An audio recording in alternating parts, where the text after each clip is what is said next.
We are live. How's it going, everybody? Welcome back to We Watch Movie. I am Mike, and this is our Scream 6 spoiler party. We can talk about anything we want to, and I'm going to say it one time and one time only. There are going to be spoilers, obviously. I hope everyone can read, and I'm sure that you can. But just in case someone's having trouble, I don't want to ruin the movie for anybody. This should be for everybody who's seen it tonight. Thank you guys so much for hanging out with me tonight. Let's just get inside of it with 2 to 3, maybe 5 fingers. That's a different word altogether. It starts with an F. Distinct 3 syllables. I don't know. What's up, Casper? How's it going, man? So let's get this party started. Get it up. I'm so excited for tonight, guys. It's so fun when you see these movies and you get out of them, and this is a movie specifically that there's just so much that happens in it. And actually, Katie, do you have your headphones in? Yeah, hold on, let me start. Okay. My wife hasn't seen it yet. She won't even let me talk about it. So I'm like, she won't watch the trailers or anything. So I want to make sure. Okay. I want to make sure I didn't spoil her more than I already have. Yagapalm, what's up, man? Says, rumor is that 7 will be filming this summer. Will it ruin the franchise if they rush these films to be released? I'll be right back. No, man, no. That's one thing that we just do not have to worry about when it comes to Scream. Not with Radio Silence doing it, just because that's exact same thing they did from 5 to 6. And I think a lot of people so far, at least it seems like 6 better than 5. So they knocked that one out of the park. Maybe it's one of those situations where less is more. Like having less time to actually make the movie is actually helping them just not overthink it and just go in and have a good gosh darn time with it. But that does happen with other movies. And look at what happened with Halloween Kills. They had too much time to tinker with it. Probably ended up changing the whole story for Halloween Ends. We're all worried about them not having enough time or having too much time to tinker with Halloween Kills.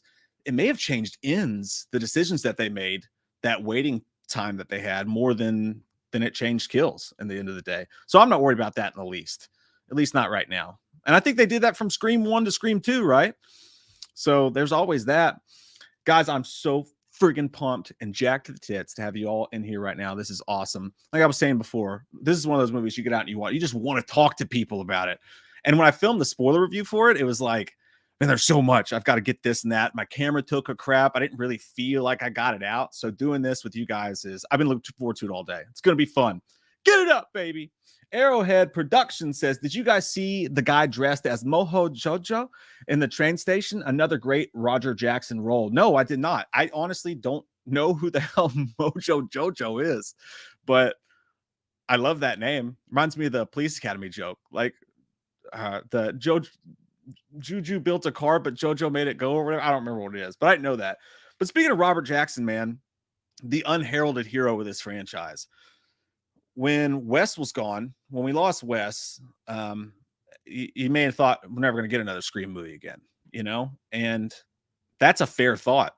But look what happened with Scream 5 when it came out. Now, the fun thing about that is when people said Sydney wasn't going to be in 7 or 6, everybody's like, oh, you can't do Scream without Sydney. And my main thing was I love Sydney. I love Neve Campbell. And I totally understand where she's coming from on that whole thing. And I wish the best for her. But my whole response to that was just, if you could do a Scream movie without Wes Craven, you could do a Scream movie without anybody. But that being said, Roger Jackson, if he decided he didn't want to do it anymore, or God forbid something happened to him, I don't want to put that in the universe. But that's the one thing I would really question it. I think Roger Jackson is the biggest piece of glue in this entire franchise. So that would be scary, man. He may be the most important person in the whole thing, because even you get the best voice actors in the world. You get Dave McRae in there with his beautiful sultry voice, and look at what they've done with Loomis several times. The H2O intro that they did with Loomis, the voice actor was great. You can still tell it's not Loomis. You know what I mean? So anytime they've ever tried to do that, as good as they do, you can feel it's not them, So I fear that if we ever did lose Robert Jackson playing that role, you would just notice it and it would change everything. I know I just went on a thing there, but God bless Roger fucking Jackson is what I'm trying to say. System Monitor, what's up, man? Says they better be building to Sam versus Sid. Sam has crossed the line. Imagine a Mexican standoff with Stu and Ghost Billy trying to turn her against Sydney. Stu and Ghost Billy trying to turn her against Sydney. You know, I have a qualm with that. Not what you said, dude, but have you guys noticed everybody, over 400 people in here already? Holy crap tits. That's awesome, you guys. But like, think about this. Have you guys seen people referring to Billy Loomis as Force Ghost Billy this entire time? Comparing it to the Star Wars thing.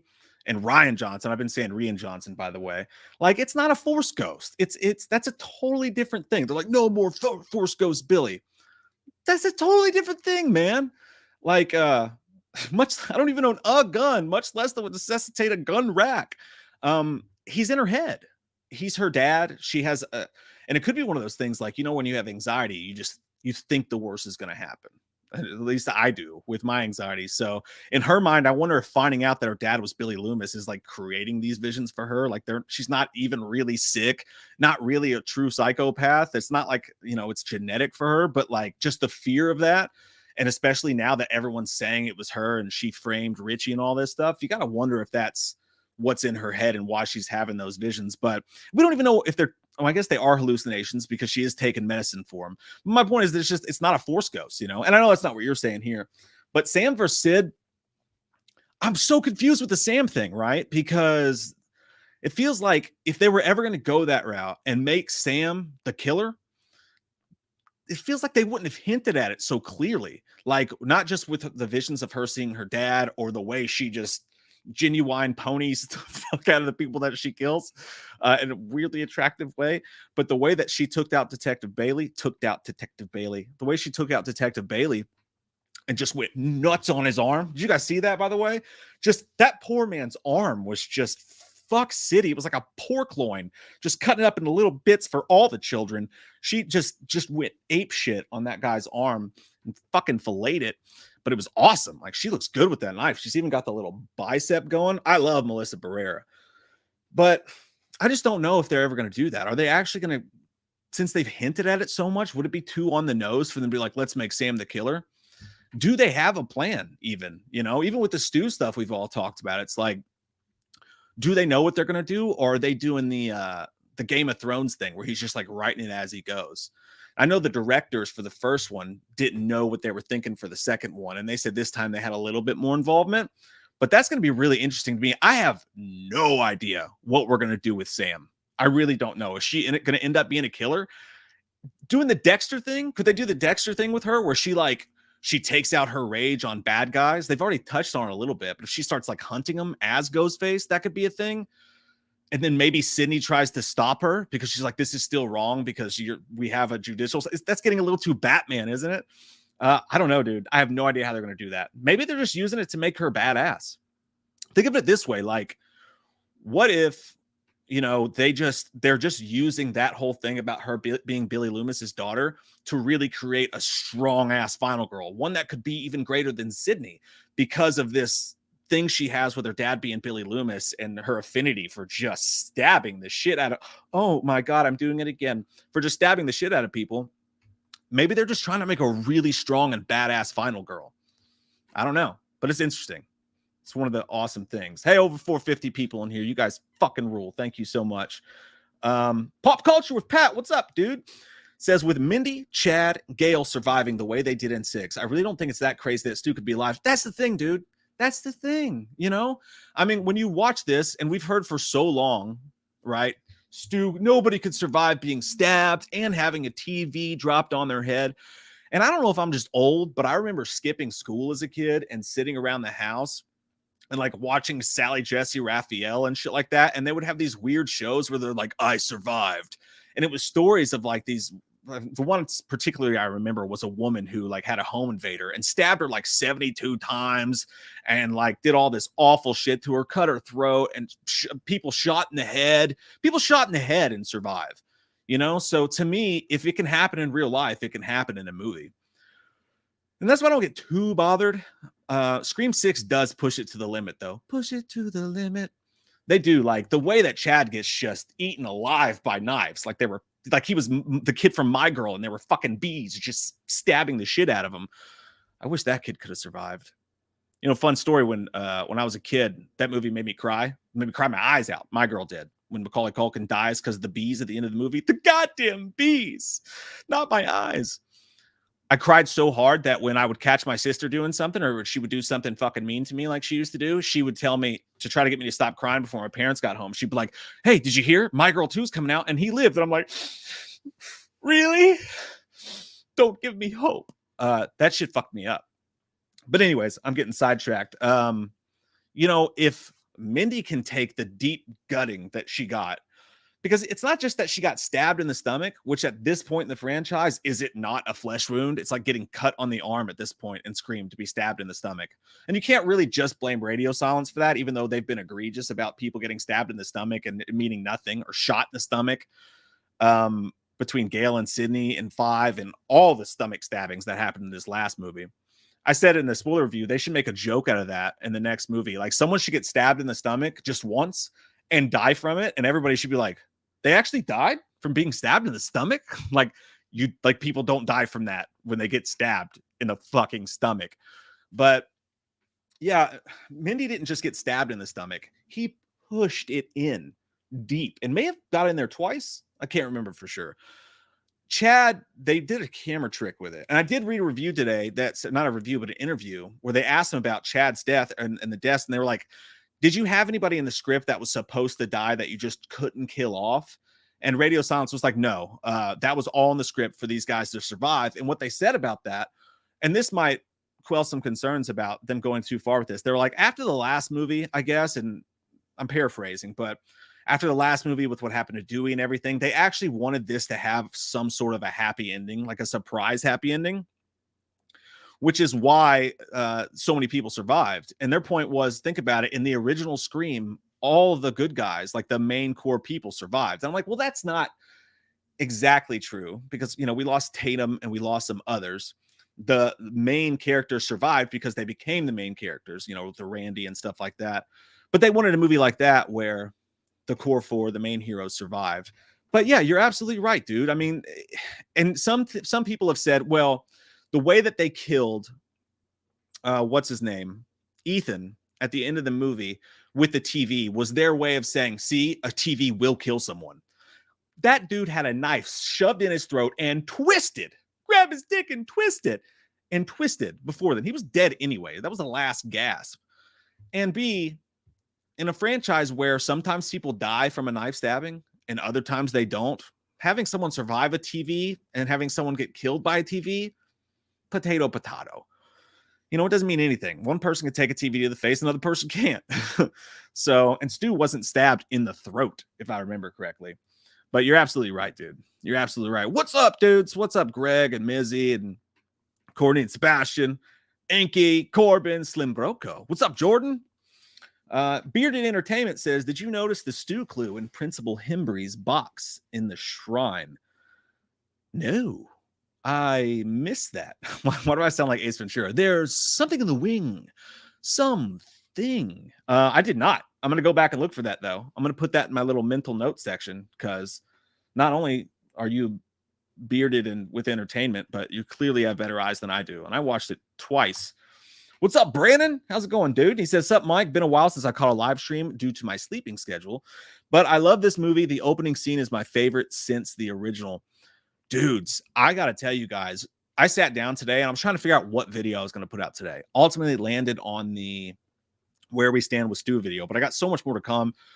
One of those things is going to be re-ranking the franchise, re-ranking the opening, and just sitting down, I'm stuck on two things. You know, I'm having a real hard time ranking the openings because 4 out of 5 of them are at least better than decent, above average. And 3 of them are even more above average. I think I may have just answered my own question there, but yeah, dude, I totally agree with people who say this is their favorite opening since the original. I wouldn't disagree with that, even though I don't know if I'll land there because the Scream 2 opening is so good. And you did have a really important character killed off in the opening to Scream 3. But was he? We never saw Cotton die. I'm just throwing that out there for the people who are already mad about the Stu thing. I'm drinking from a straw. But dude, that opening scene, how good was that, man? And the one-liners from Ghostface in the opening scene may be some of the best one-liners of all. Nothing can compare to the original one. That's always going to be the best opening scene. No one will ever, mark my fucking words, ever top the original Scream, because it was the original Scream opening. Because it's the first time you heard the Ghostface voice. It was the first time you heard what's your favorite scary movie. It was the first time you saw somebody get a phone call. Drew Barrymore, the scariness of it all. But that being said, this one, dude, the one-liners were so good. My favorite one from the opening might have been what I thought. Who didn't think, by the way, that was the title drop? When he's killing Samara Weaving and he goes, "Now I see something red," and just does that. Who didn't think it was going to go Scream 6? I was shocked as shit when it didn't. And when it didn't, I went, oh, we are in for something fucking spicy now. What are they going to do now? And then they had that lines on top of that where he's like, "Do you feel like meat?" And then obviously the "who gives a fuck about movies?" Which ties into one of the Stu theories, by the way. If you think really hard about it, he's probably sick about talking about, if that's Stu, if he has a piece to do with this, he would be sick of talking about movies. But I'm sure we'll get into all that as we go along. Alan Pedley, what's up? Get it up, baby. Scream is back. Love you guys. Love you too, man. Thank you so much. Appreciate that. I like your little plankton. That sounds like I'm talking about your, you know what? Let's just move on. The real Michael Myers. What's up, dude? You should rewrite the Slim Shady song as that. It says 6 was way better than 5. Love how they threw me in there. Even though it was a bad Trick or Treat Studios mask. I think you're talking about Halloween 5. Hype for 7. Stu will come back and he'll finish Gale off in the hospital as the intro scene. Ooh. Would you guys want that? I think I might be kind of into that. What would be shocking, that would be if they wanted to go for, if they actually wanted to shoot for beating the first Scream opening, that may be the one way to do it. Imagine the shock that you would have, dudes and ladies, if Scream 7 opens up, Gale's in the hospital, Ghostface comes in, and not only does Gale die in the opening, but you get the killer reveal in the opening, pulls off the mask, and it's Stu at the beginning of Scream 7. My God, that just might do it, Jim. Holy shit balls. Ashley Johnson, thank you so much, says, could the killer at the opening of 6 be part of the Stu cult?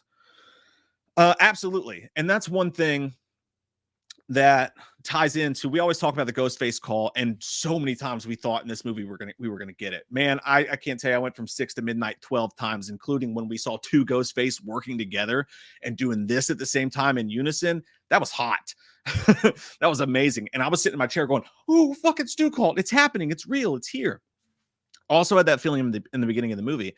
And yeah, if Stu's behind this, running the scenes, and he's on the Reddit boards, and he looked up, he found out that Amber's family bought their house, and oh, look, there's a young girl that lives there.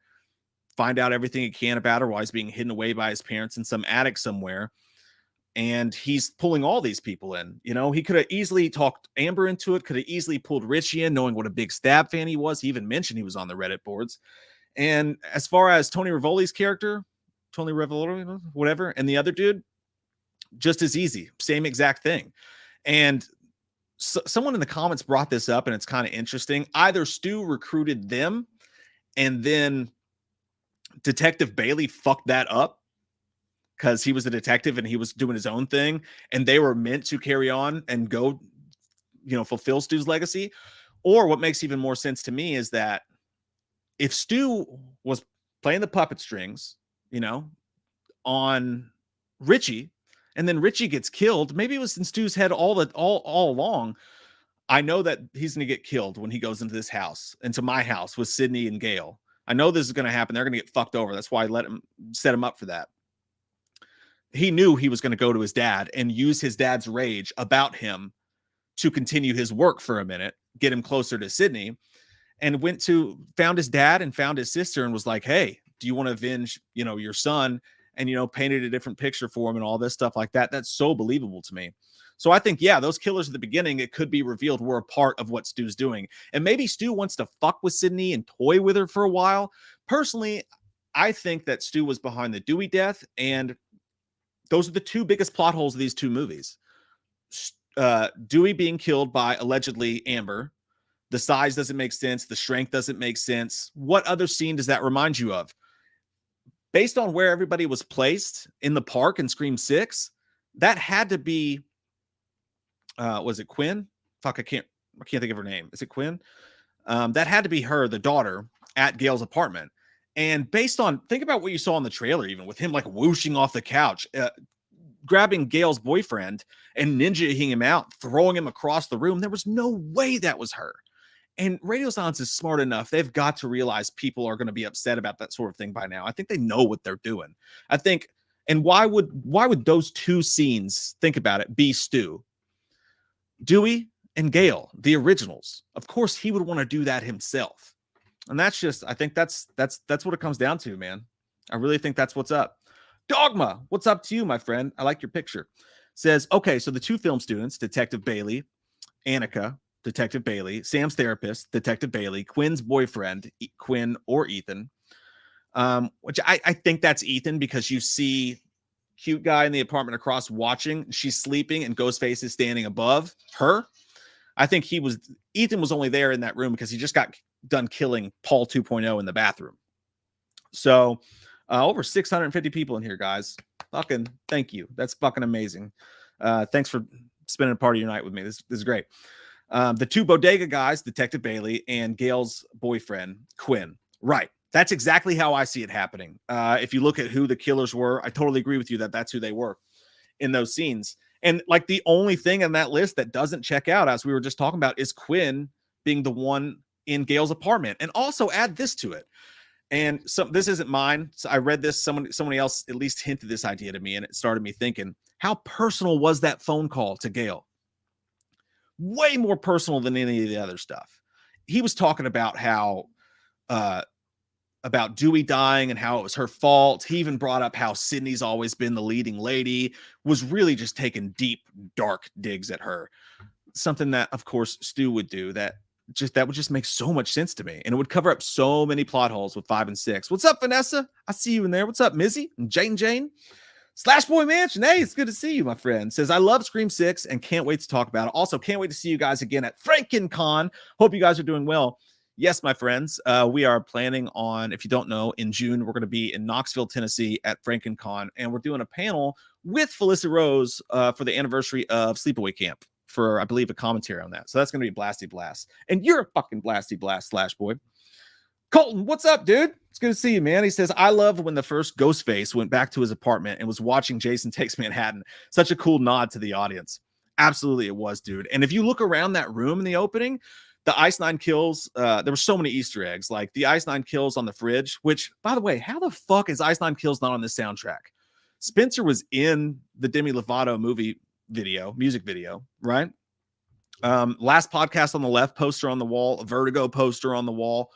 That whole apartment's just full of awesome horror movie Easter eggs.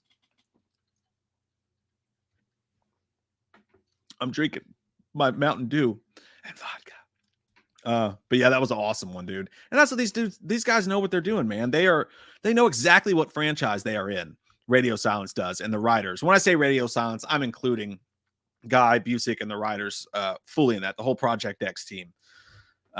For sure. Michael Parton, dude, 666 viewers in here right this second. We're all going to hell. Satan! Michael Parton says Mojo Jojo's the villain from Powder Puff Girls. Oh, fuck. Dude, I've never thought about that. I've never looked at Roger Jackson's like IMDb. I know we got him to do the opening to our podcast, but I wonder what other cool shit he's done. It's good to know, man. Thank you. Aaron Wachowski. Thanks, dude. He says, hey, Mike, great movie. Thanks for the build up. Hey, dude, thank you guys. Thank you guys for, if nobody was watching the build up to these, it would just me refreshing my fucking Twitter and learning about these movies by myself and being excited. So I'm a lucky guy that I get to talk about it and have all you guys do it with me. It's amazing. Cody Tyler, thank you, man. I appreciate that. Says, just got back from the theater, so right on time. I loved it, and I'm someone who hates Scream 5. I did wonder that, man. Like, and by the way, congratulations. Today was an awesome day for you. I get really psyched for people the first time they see something. I've seen it twice. Going to go for a third, probably a fourth time. First time I saw it was just standard. Second time in 3D. Didn't need the 3D, you know? Personally, the 3D did nothing for me. So if you guys well, you shouldn't be in here if you haven't. Stop ruining it for yourself. Stop doing it, Dimitri.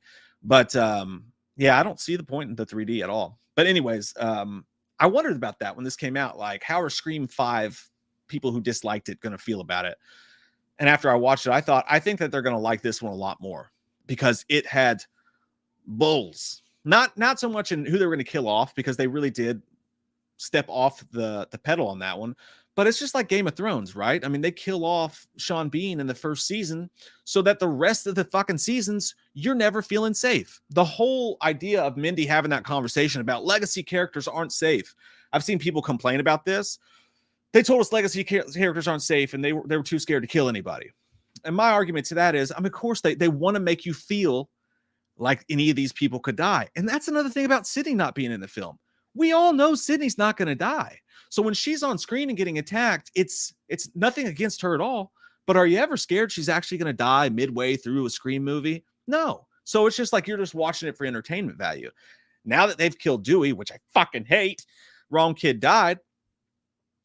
And that Gail scene, even though she felt kind of shoehorned into the movie, that entire scene, I was really scared for her, on the edge of my seat, thinking that Radio Silence is about to kill her off. You can't do that with Sydney, you know? If she's going to die, it's definitely going to be at the end of the movie, unless she answers a phone at the beginning, which would be wild. But yeah, like Scream 5, I think people were upset they didn't take enough chances. But I think part of that was our own build-up for it. Knowing Radio Silence was going to do it. What kind of crazy shit are they going to do? And they're like, we're just going to Force Awakens it, make a well-oiled Scream movie. And some people didn't like that. And I understand that. But I figured that most people who didn't like 5 would like 6. The only crowd I see really angry about 6 is people who really hated the reveal, which, you know, it's understandable. I get it. You know, I liked it. I was fine with it. There's a million things to pick apart, sure, but overall entertainment, Scream wise, loved it. But yeah, I mean, I think a lot of people who dislike 5 ended up enjoying this one. The only people I see being really loud about not liking it are the people who are really pissed that Sydney's not there, and that was just always going to happen. Dante Pilato, good to see you, man. Thank you. Says, good evening, Mike. Scream 6 was a pretty sick ride.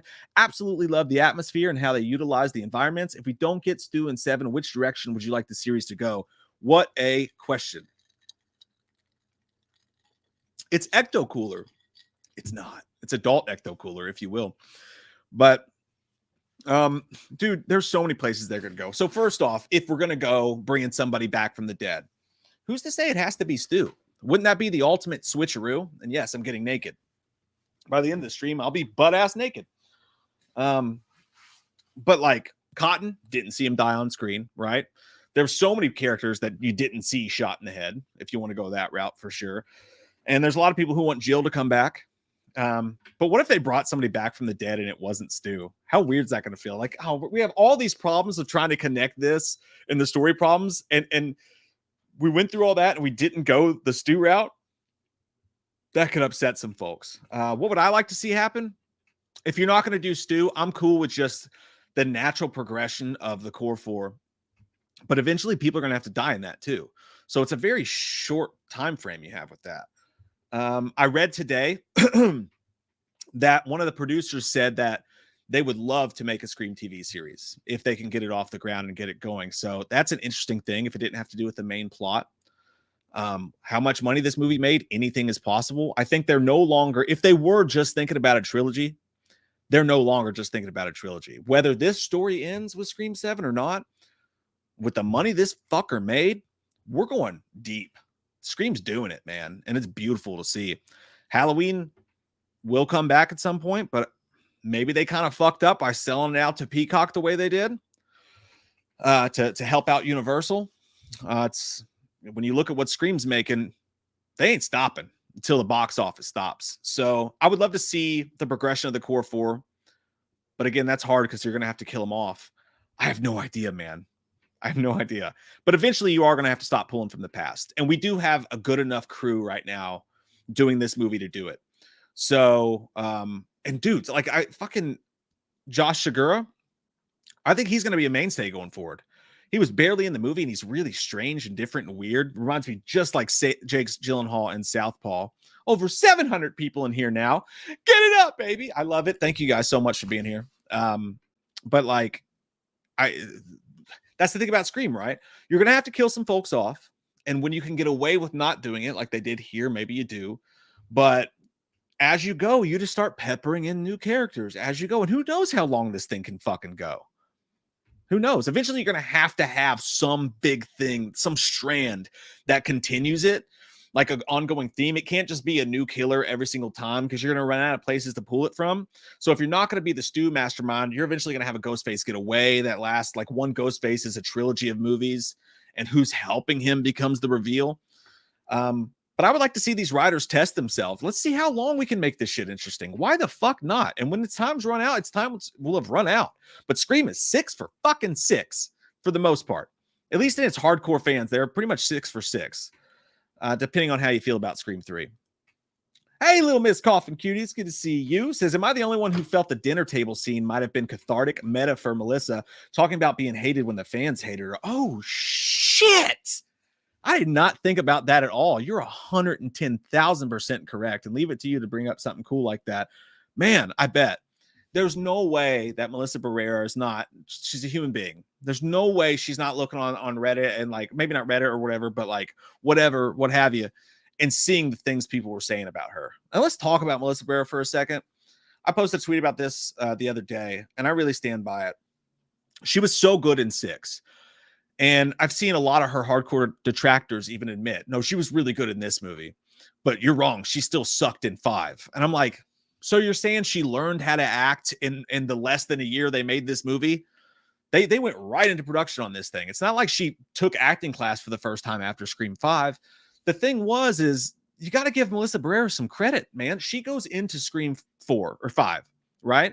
She's the new person. Everyone, she hasn't anointed herself this at all, but everyone online is anointing her as the new Sydney in a movie with Sydney. How fucked up is that? You know what I mean? It's like Aaron Rodgers when Brett Favre was there. That had to be hard, but she was thrown into a movie as the alleged new Sydney with the great acting of Jenna Ortega, with the legacy characters, with this being the first movie without Wes, with Dewey's death, with all these major things happening in the movie. And she, in my mind, was a team player and didn't try to eat too much scenery or do too much. She took a step back and let other people have the limelight and let things progress naturally, as they probably wanted her character to do. And then she was torn apart online for being boring and not being interesting enough or not having enough emotional scenes. I think she was just being a team player, you know, and they were figuring out how to use her. She was figuring out the character. All that's fair. And now look what she is in 6. She fucking kicked ass. I think the whole idea was that she was supposed to be reserved as a character until the Richie death scene. And then when she just goes nuts on him, I mean, we all saw it. We all saw Melissa Barrera when she's stabbing the shit out of Richie come alive as a character. I think that was meant to be like her coronation as this character. I think she was supposed to hold back emotionally because you saw it all through 6, the emotions that she had and stuff like that. I felt awful for her for what she was going through because I didn't think she was bad in 5. I never did. And just unfair. You're thrown in a movie with all these beloved characters and you're supposed to carry it. It's not a fair ask for anybody. So I'm sure she felt that was cathartic, and I'm happy as shit for her that people are coming around. Fucking-lutely. System Monitor, what's up, dude? Says Sam isn't a hero killing the villain. She's as much a murderer as them. The knife twist with Tara puts her in there too. They're not good guys, in my opinion. Did you guys notice that, by the way? So when Tara gets dropped off in that badass John McClane action scene, she's like, let me go. And how cool. That was a great writing moment, by the way, to tie all that together. When she drops her and she takes the knife on the way down, takes the stomach wound, because again, as we know, stomach wounds don't mean shit in the Scream franchise. When Tara stabs Ethan in the hole of his mouth and twists it, look at her face. She had the same face Sam had on. That may be a little red herring right there, a little hint. You know, it's not just her. Maybe just going through all this stuff sinks in. And it has nothing to do with her being Billy Loomis's daughter. Maybe it's just being pissed off. So yeah, look at Tara's face next time you watch the movie. When she stabs him, she's like, she has this face of like, I liked it. Just like Melissa does, or Sam does. Totally agree. I got music in my headphones, so if it seems like I'm dancing to the beat of my own drums, I am. That's how I masturbate too. Michael Parton says, I wish there was a post-credit scene with Gail in the hospital and maybe a surprise cameo from Sydney. That would be cool. For sure. It was kind of weird, wasn't it, dude? Like when at the end of the movie, Gail's scene happens, and I was fine with her not being in the final set piece because we got a lot going on. So Gail and that would have just been too much. She already felt a little shoehorned in, other than that one badass scene. But it was kind of weird when Mindy just shows up and it's like, I got stabbed 8 minutes ago and now I'm fine, but I'm on drugs, so it's cool. And she's like, Gail's fine too, by the way. And it's just like sort of a matter of fact. Oh, Gail's recovering and so is Mindy. And then Mindy's there hopping around like a fucking bunny. That was kind of weird. But yeah, it did kind of feel like they were like, oh, by the way, Gail's fine. Don't worry about it. You know, I get that. I get people's qualms with that too. They could have given us a moment of her, I guess, for sure. Belzora Hollow 3. I know I've never seen that name before. Welcome. Says, I think Sam is going to accidentally take it too far and murder an innocent person thinking they're the killer. That could totally be where it goes. Why am I doing the Mike Myers thing? She stole my cat and my heart.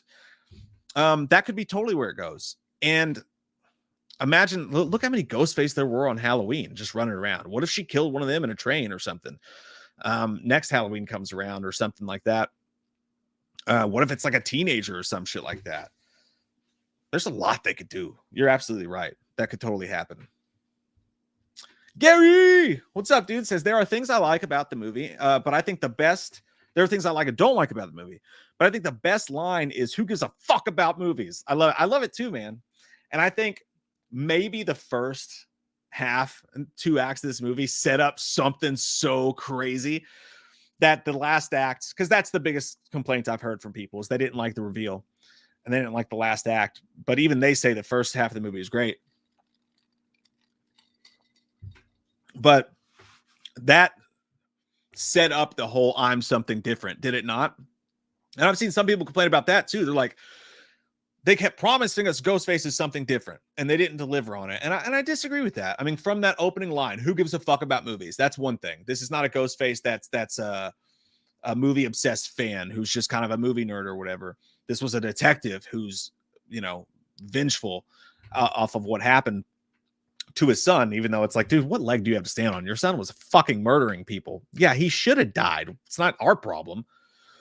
But that being said, when you're a psycho killer, Katsukuse, so, but that line was different. Him being a detective was different. He had access to things, CCTV, all that stuff. He had access to a shit ton more than any Ghostface has ever had before.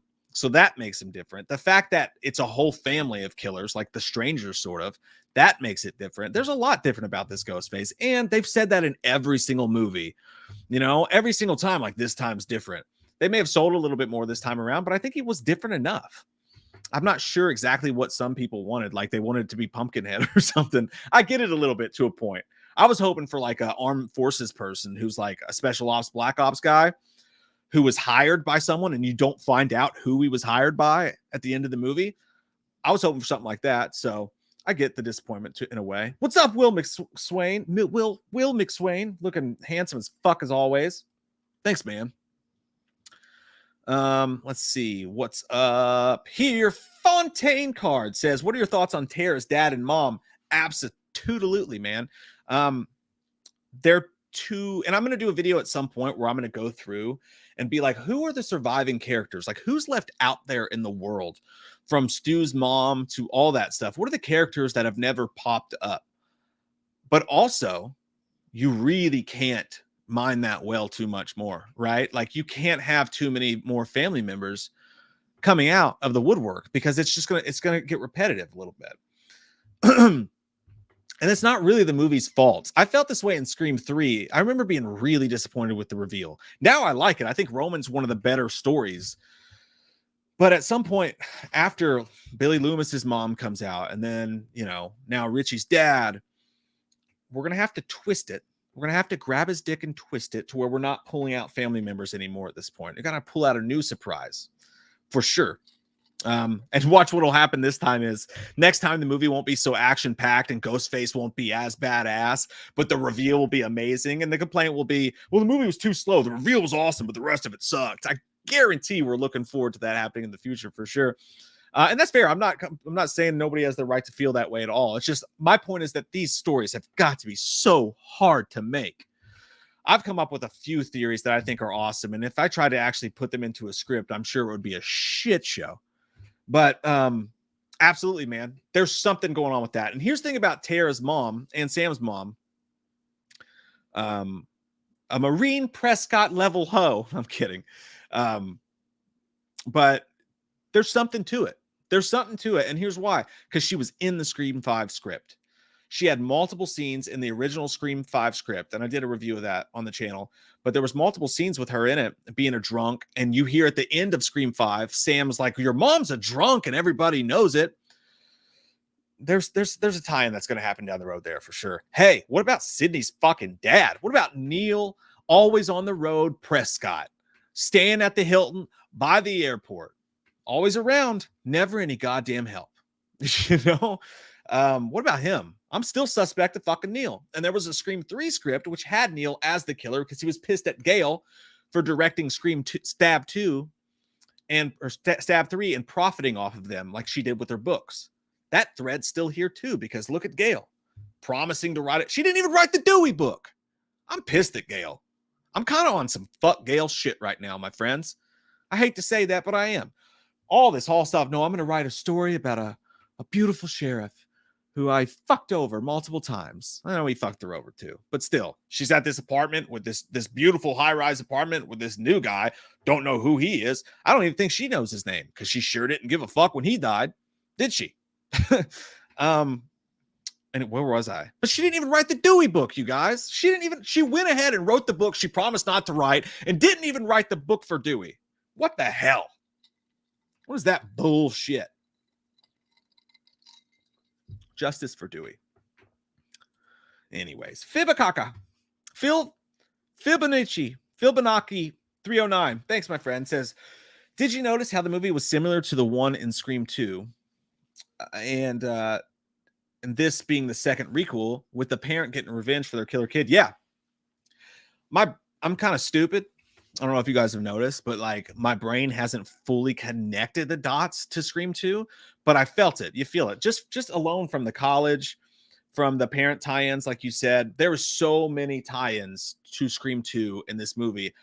And with Scream 5, there were so many tie-ins to the first movie, which a lot of people are saying, duh, Scream 7 is going to be the new Scream 3 where there's a solo killer from the beginning. And duh, that's Stu. Maybe. May fucking be. But again, eventually they can only do that for so long. My question is, now that the movie's made so much, because it's a fluent situation. And Dean, this is an exploding offer, but it's a fluent situation with the story. So what if they were going to do a trilogy and they were going to do Stu in 7 or have it really tie into Scream 3? But now that the movie's made so much money, they're like, well, let's not blow our load. Let's keep doing some stuff. Let's add some spice in there. Do that down the line. Who knows? And stop one-upping these movies, because it would get a little bit, and honestly, like, look, I love Scream 3 and 4 because I love all the Scream movies, but Scream 3 and 4 are my two least favorite Scream movies. Scream 1 and Scream 2 have enough beautiful greatness in them to remake it in their own weird way without calling a remake and make it a sequel, and that's genius. You're almost creating your own thing. It's not a requel, it's a remake plus a requel plus whatever else. They're almost pioneering this shit. But is Scream 3 good enough for someone to make a movie that feels like Scream 3?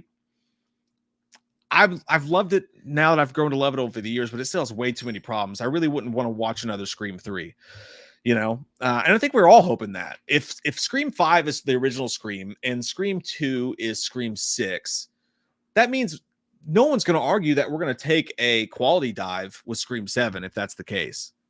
So... But I did notice that. And I want to take a deep dive in and really compare the two and see how close they were. Because there's definitely a bunch of tie-ins to that. Holy shit balls. Hallelujah. Where's the Tylenol, James Smith? Thank you so much, man. That's very sweet of you. I really appreciate it. says, I don't think the Quinn fake out was just for 6. They just established in universe that swapping out bodies is a thing that can happen. Thank you, man. Thank you. I believe they did this on purpose to help the audience go along with it later if they decide to bring back Stu. Yes. I was kind of hyped. Like, I watched that scene happen, and don't get me wrong, there was a piece of me that when she pulls off the Ghostface mask, I was hoping for something crazy because I didn't know who it was. The detective, Ethan, okay, checks out. Who's this third person about to be? And I got real excited for something fucking nuts. I never thought it was going to be Stu, but maybe. Let's be honest. If it was Stu, it would have been spoiled. And that's probably what we're looking at. When Stu comes back, it's probably going to get spoiled before the movie comes out, which makes me really sad. But looking at how things go, that's probably just, if you're honest with yourself, that's probably what we're headed towards. Being spoiled on Stu before Stu appears, if that's the case. But, dude, I thought the same thing. It was a neat twist because it was a surprise. It's very hard to surprise people these days. You gotta have a sequel, baby. But it's very hard to surprise people these days. So I enjoy the fact that it was a surprise, and it was a wild moment.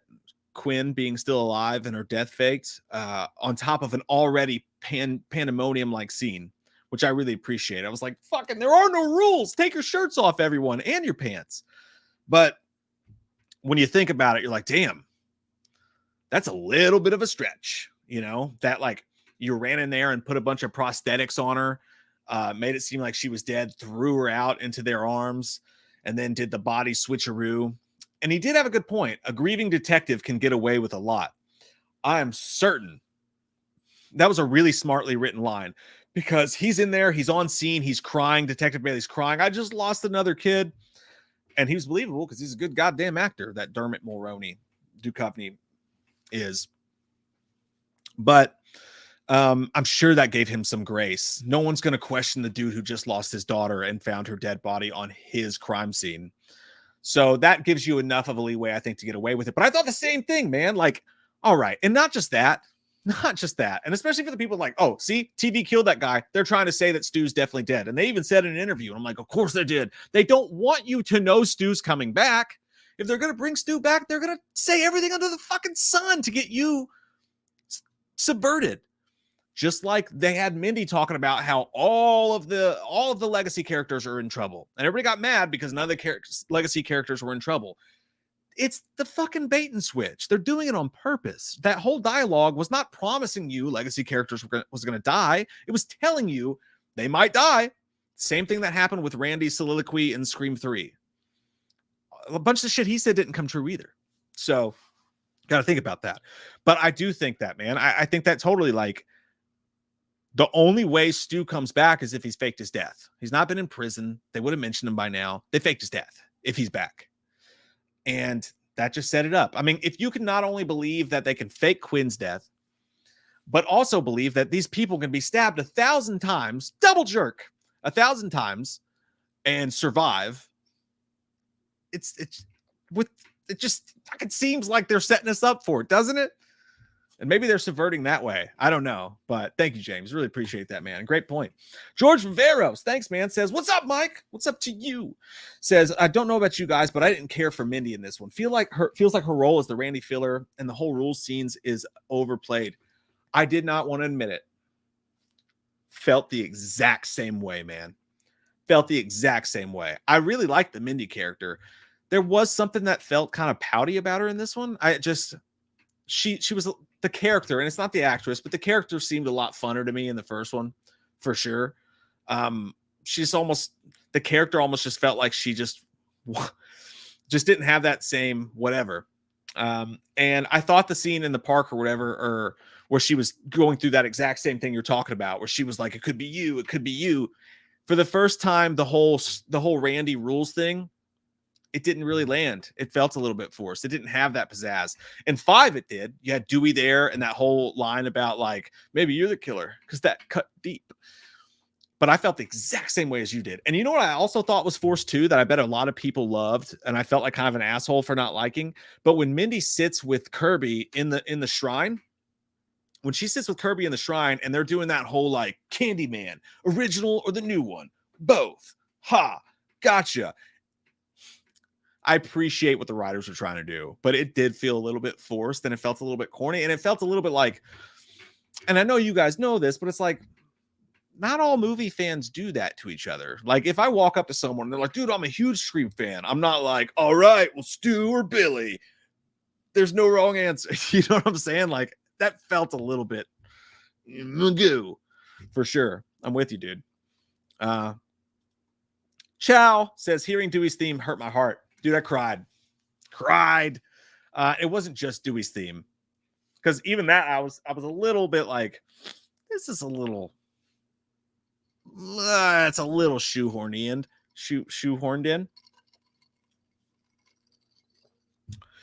Because it felt like they knew how badass that moment where Dewey's Broken Arrow theme song played in the last one, and they wanted to kind of recreate it. But that scene got to me though, because it wasn't really even the Dewey thing. That's the one that put me over the top. If the tears were like on the edge of the waterfall, the Dewey theme song kicking in nailed it. So I guess I don't know what shit I'm talking. It was actually perfect. But her talking about her parents, and Gail brought that up herself as we were talking about earlier. What's up with your parents? You're getting fucking attacked everywhere you go by Ghostfaces, and you haven't nearly gotten a call from your parents about what's going on. And they're talking about like, you know, she was like, my parents suck too. Sometimes some people are alone in this world and you'll find a loner.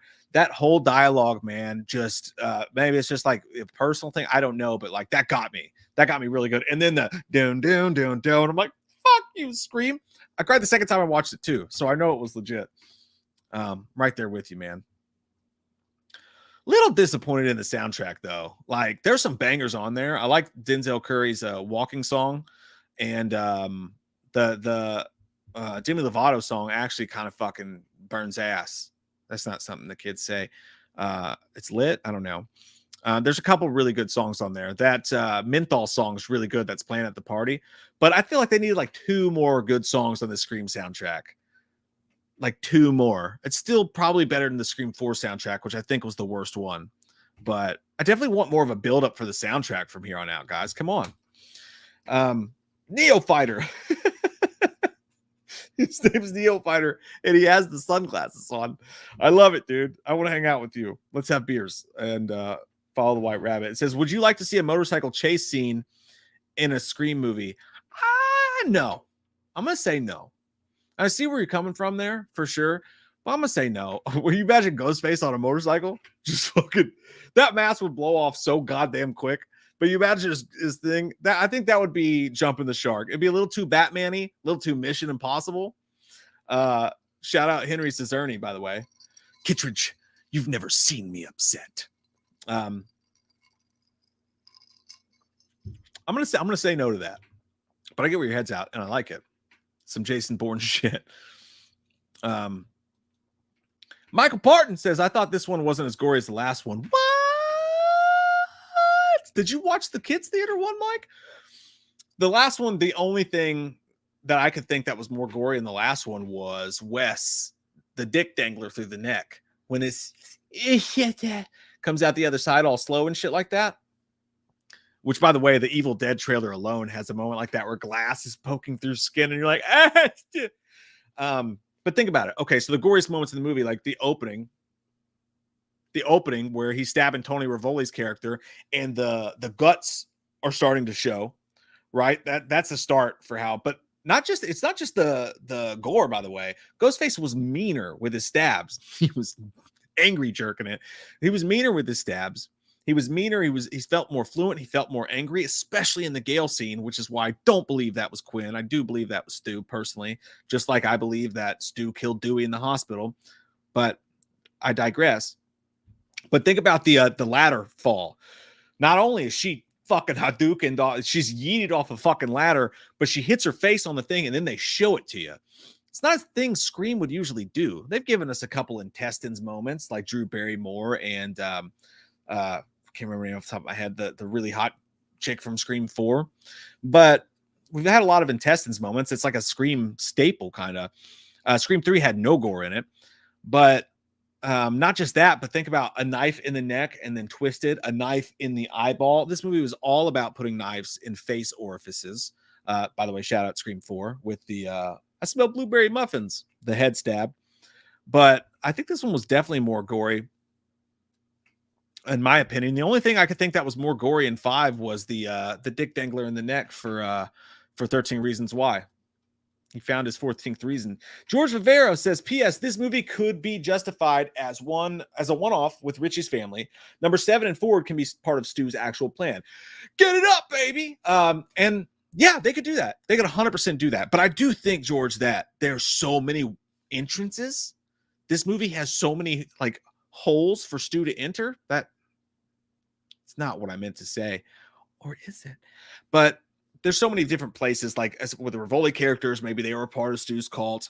It would be so easy for me to see Stu planning this out and be like, all right, I'm going to get Richie fucking killed. His dad's a detective, so he has access to all this shit. It's going to be the perfect reason to get someone on law enforcement on my side, turn his whole sick fucking family around. And I just see so many interests for Stu in this. I feel like it'd be almost a wasted opportunity to not have Stu have anything to do with this. And there's no way Stu could have known that Sydney was going to take the kids and leave. So, there's no way he could have known that. There's no way the producers could have known that either. So they may have been planning to do Stu and Scream 6 themselves. And then they were like, well, we made enough money. Let's stretch it out for 7 and see what we got. But that's interesting too. Yeah, I mean, you're not wrong there. It doesn't have to tie in. If they're like, we have enough to explain with Stu just surviving the original Scream, why complicate it by also tying him into 7? Sure. And again, my theory about the Ghostface, about him being behind all this, could be completely wrong. Stu could just pop up at some point and have a completely different tie-in to all this. He could have had nothing to do with 5 or 6, but had his own plans all along. That's a possibility too.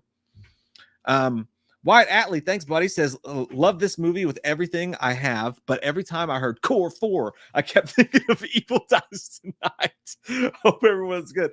Wyatt's a good person. If you guys don't know, Wyatt's every fucking video, man. He's always got nice, positive things to say. Just want to let you know I appreciate you, Wyatt.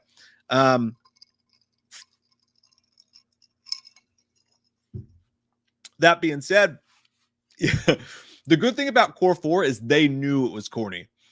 I feel like Halloween Kills with Evil Dies Tonight had no fucking idea that was going to be so bad. I think they thought it was going to be like Fetch, you know? They thought, like, stop trying to make Fetch happen, man.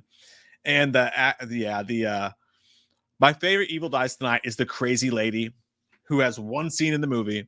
And it's when Tommy's going off and he's like, we will not stand for this. We are Haddonfield. I'm like, okay. And then that lady comes around the couch like, Evil Dies Tonight. And she looks like she just took a fucking whole line of blow in the bathroom. Like, they don't have a good bathroom to do coke in. Evil Dies Tonight. But I think what I love about Chad, and goddamn, let's talk about that for a second.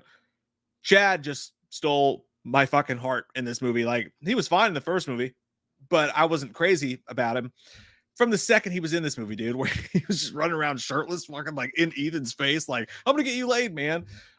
Just everything they did with his character showed what a good person he is. And he's funny, but he doesn't get enough credit for being nerdy. They named him Chad, they made him a fucking hunk and all this shit like that. But like, they also made him nerdy. You could almost call him like Dewey-ish in a weird way. He's like the subverted Dewey.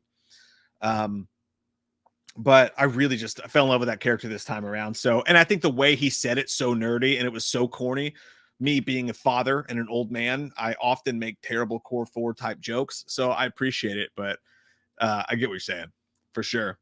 I see you, VR Hub. What's up, dude? Thanks for being here tonight, man. Ismail Vega says, how is Chad alive? Yeah. Oh, by the way, I think I started talking about this earlier, but didn't go all, I'm a slithery snake. I think I started talking about this earlier, but I didn't go all the way into it. So the only thing I can think is that they played that camera angle. If they knew he was going to die, they played that camera angle to perfection. They played this town like a heart from hell. So what they did was, the way he died, he was held up by the two ghost faces and they were just snicky all over him. You saw one go in here. I'm pretty sure I saw one go right in the chest, which is tough to explain a little bit.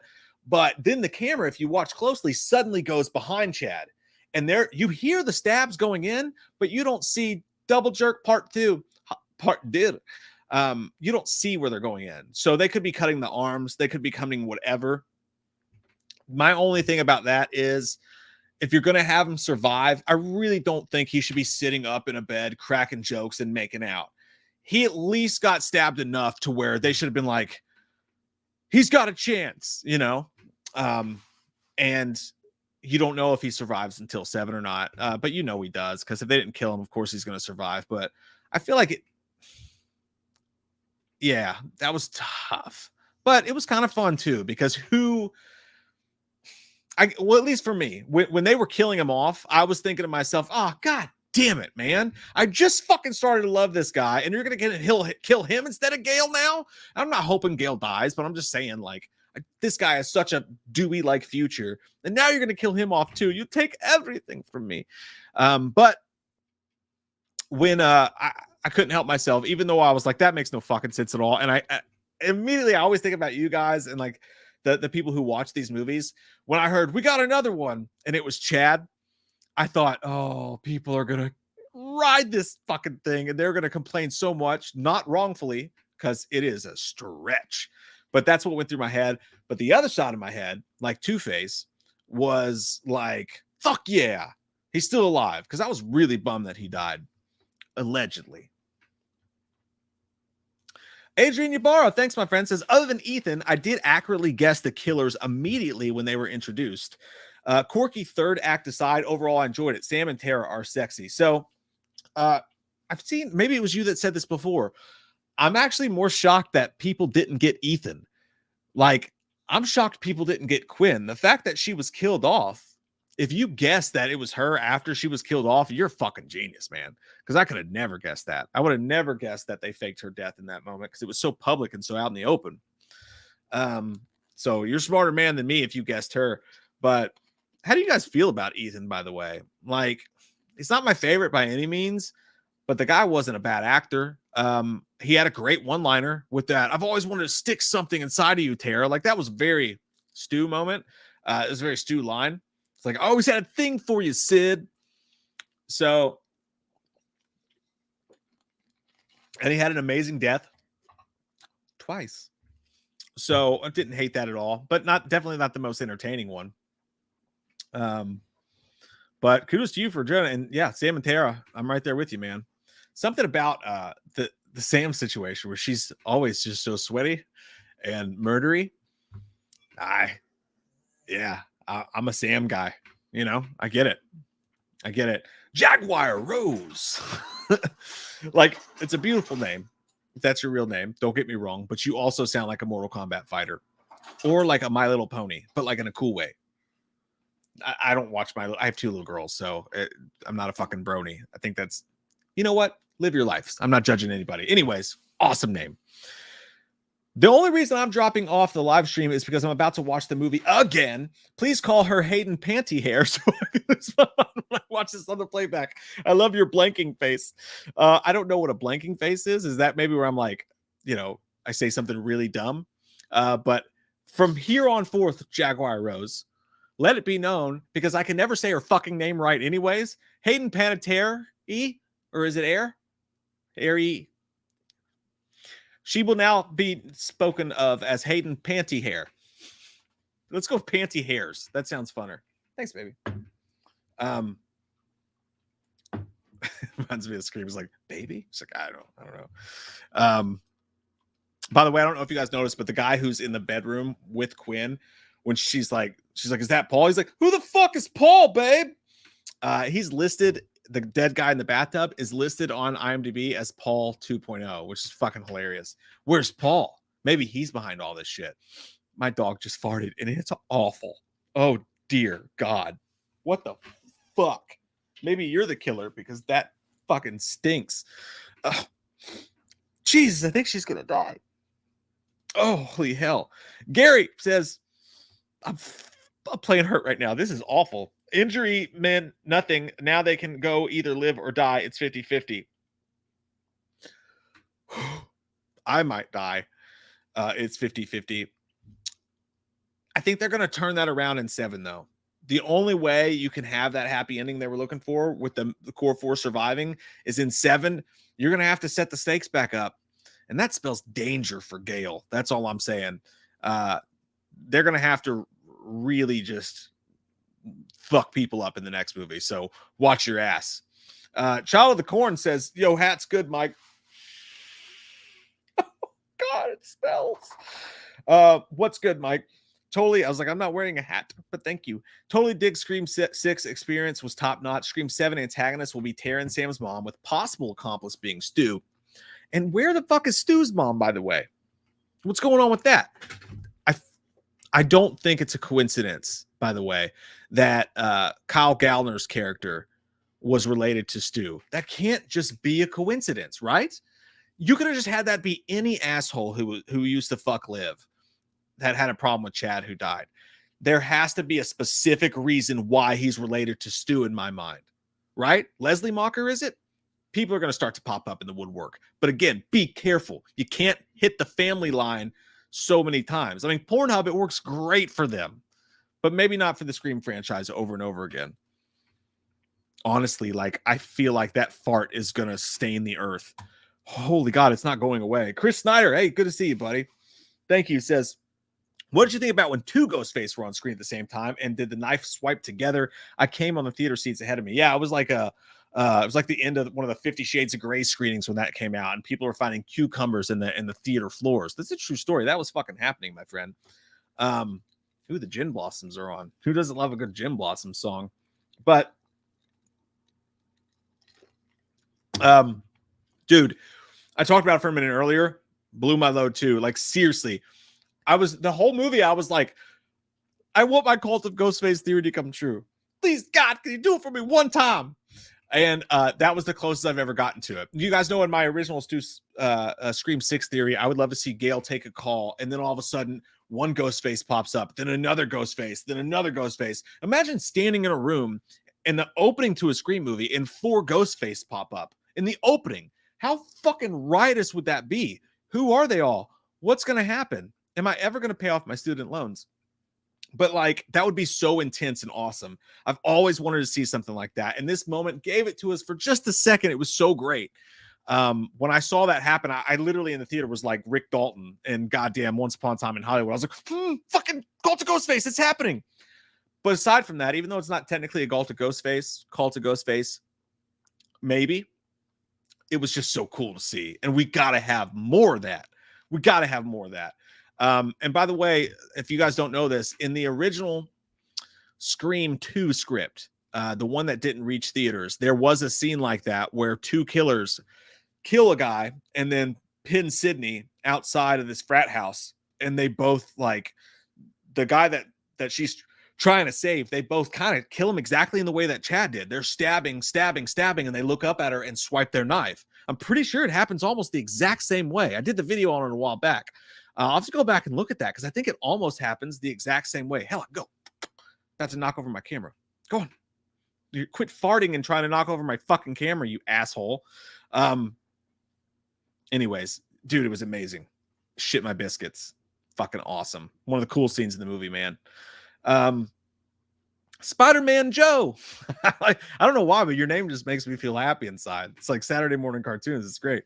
Says, big fan of the channel. Get it up, baby. Get it up. My question is, how did Danny know Mindy was stabbed and in the hospital? Let me think about that and carry the 2. Well, it's not like they had each other's contact information, right? But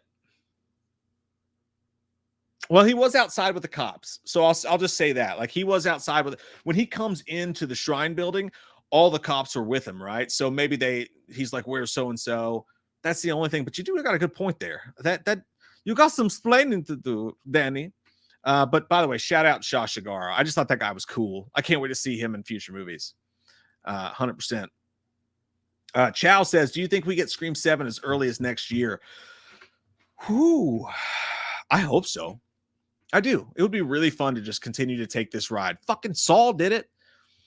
But Saul didn't have banger after banger after banger. This franchise 6 movies in has crushed it. And I think if you overthink that and say, let's take 2 years this time, that could be to your detriment. So yeah, I'm hoping we just why fuck with a good thing, you know? Don't fuck with the original. Cody Buchanan, thank you very much, says when Gale hangs up on Ghostface was priceless. Oh yeah, I forgot to mention that moment. That was sick. There's only so many ways that you can have the classics, the legacy characters like PP on Ghostface. You know, Sid definitely did it in Scream 5 with the I'm fucking bored or whatever. But she was like, sorry, I have call waiting. Would you hear Roger Jackson's voice go, so, what?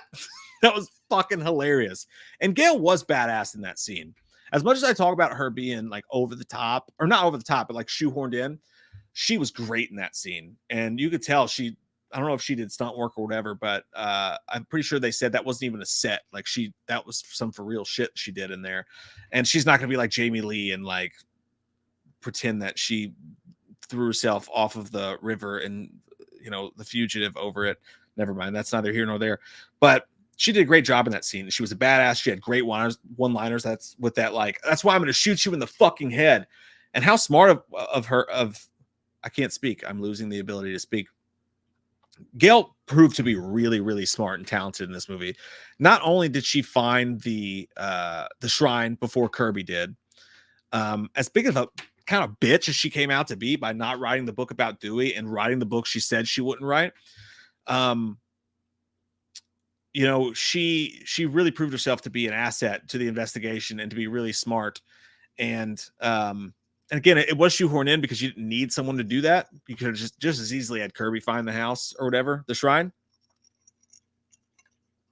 But that was a great moment. I think everybody in the theater was like, oh, fuck, that's great. And then when she has the wherewithal to redial the number and it rings and then she shoots the door, just gets a little confusing right after that because he's like, maybe I'm wearing a bulletproof vest. It's like, bitch, if you got shot in the chest with a bulletproof vest or not, you're not going to be talking like you're fine. And again, that wasn't Quinn. I really hope that we find out that wasn't Quinn in that scene and it wasn't Amber in the Dewey scene. I really do. It would make those scenes so much better. But that was a great moment. Gary says Sam dropped the mask at the end credits scene. Should have been Stu's hand picking. That would be so fucking Jason Goes to Hell when like Freddy reaches up and grabs the mask, you know, and takes it off. I would have shit my pants. I can tell you that right now, Gary. Hey, Fruit Loops, what's up? It's good to see you. Says Ethan says, I think the now I see something red. Now I see something red. Line may have been my favorite Ghostface line ever. Roger Jackson's delivery of it made me feel something in the pants, in the panthal region. Ouch, ouch, you're on my hair. Dude, I totally agree with you. Every time I watch it, I'll just the camera angle on him. He's like, now I see something red. Bam. Bitch went down. Sid, super bitch. Loved it, man. 100%. Arrowhead Productions, thank you so much. Says, as for the Gale opening, imagine the tension for the rest of the film. The audience knowing it's Stu, but not the cast. Feels very Hitchcock in his suspense theory about the bomb. Yeah, I mean, I see what you're saying. Yeah, so like the opening of this would be Stu killing Gale in the hospital, revealing himself, and we're all like, did they just fucking stew us in the goddamn opening? Mind blown. I need to change his shorts. But the characters not knowing it would really be a way to flip Scream on its head.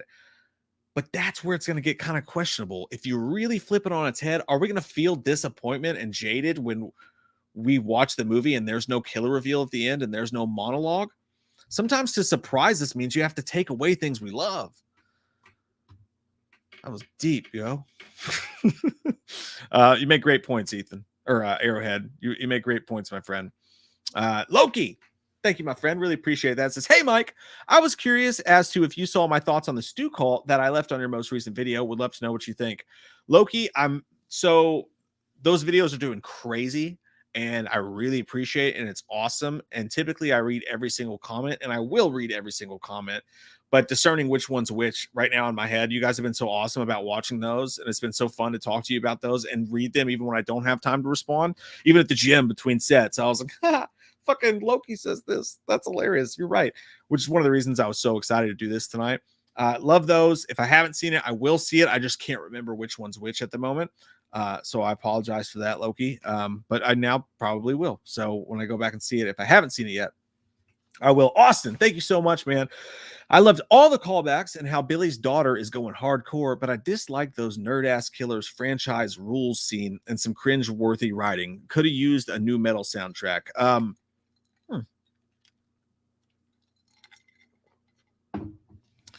I mean, I'm trying to think. I don't think new metal's ever really had a place in Scream. Scream 3 did have Creed. What if you lied? I don't know if you can call Creed new metal, but new metal was more for Freddy vs. Jason. Had some new metal songs on there, more for the Bride of Chucky stuff. Scream soundtracks have always been super eclectic, so throwing a couple new metal songs, and I could be forgetting one or two, but throwing a couple in there. Scream 2 was probably the most eclectic soundtrack because you had like Cottonmouth Kings. You, of course, had Red Right Hand. You had the Eels. This could be your lucky day in hell. You had Collective Soul, just a bunch of weird ass shit. And you even had Master P on there. Scream, holler if you hear me, and all that shit. So I would have gone for a new metal song to be in there for sure, man. But the nerd ass killers, I'm not sure if you mean Ethan and Quinn necessarily, or if you meant the beginning, the opening one, because I love the opening one because having movie nerds being the killers just makes total sense. But yeah, no, I get what you're saying, man. Thank you, Austin. I appreciate it. Drew Gold says Scream 7, Dual Resurrection, Killer Stewie Riley. Killer Stewie Riley. Killer I'm trying to fucking make that make sense in my head. Killer is Stewie. Did they have a baby together? What the fuck? You imagine if they named Scream 7 Resurrection? People would shit pants. H2O Resurrection, Scream 7. My ass. Ismail Vega says, I prefer Ghost Billy on 6 versus 5. Also, I ordered my Ghostface popcorn bucket, but won't get it till August. Core 4. A beautiful son of a bitch on Twitter actually sent me this. He got an extra one while he was there and was like, hey, you want one? I'm like, fuck yeah, I want one. So I actually got my Scream 6 popcorn bucket, which I'm super pumped about. If you guys haven't noticed it, you got the Do You Like Scary Movies on the back. The head opens up. And, I'm not going to eat popcorn out of it because that would just be weird. Just me sitting on my couch alone like, but God, I love it, dude. It's sick. It really is sick. And you can order them now. They're going to ship them out in like August, I believe. So that's pretty dope. Let's enjoy my bald spot when I turn my head like that. Stop looking at me, Swan. But yeah, man. Like you said, August. Core 4 is mail. Core 4. Adrian Ybarra says, hear me out. Stu is revealed in Act 1, has his cult run wild in Act 2. In Act 3, Randy is revealed to be alive. He didn't die, and his cult partner. You can't triple stamp a double stamp. While I love where your fucking head's at, Adrian, it would be too much, right? Right?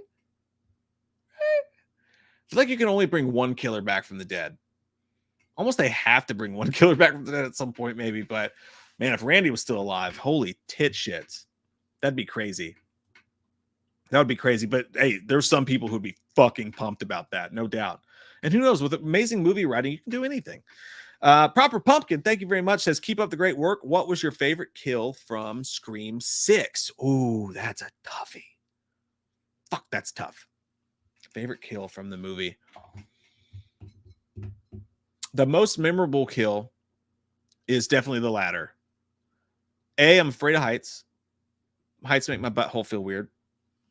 And I'm going to go, I'll say for now, because I am going to do a whole ranking of the kills eventually. So I really have to take some time and really think deep about it. Oh, man. And Sam, the way she went crazy on Bailey, that was fucking hot. I mean, that was awesome.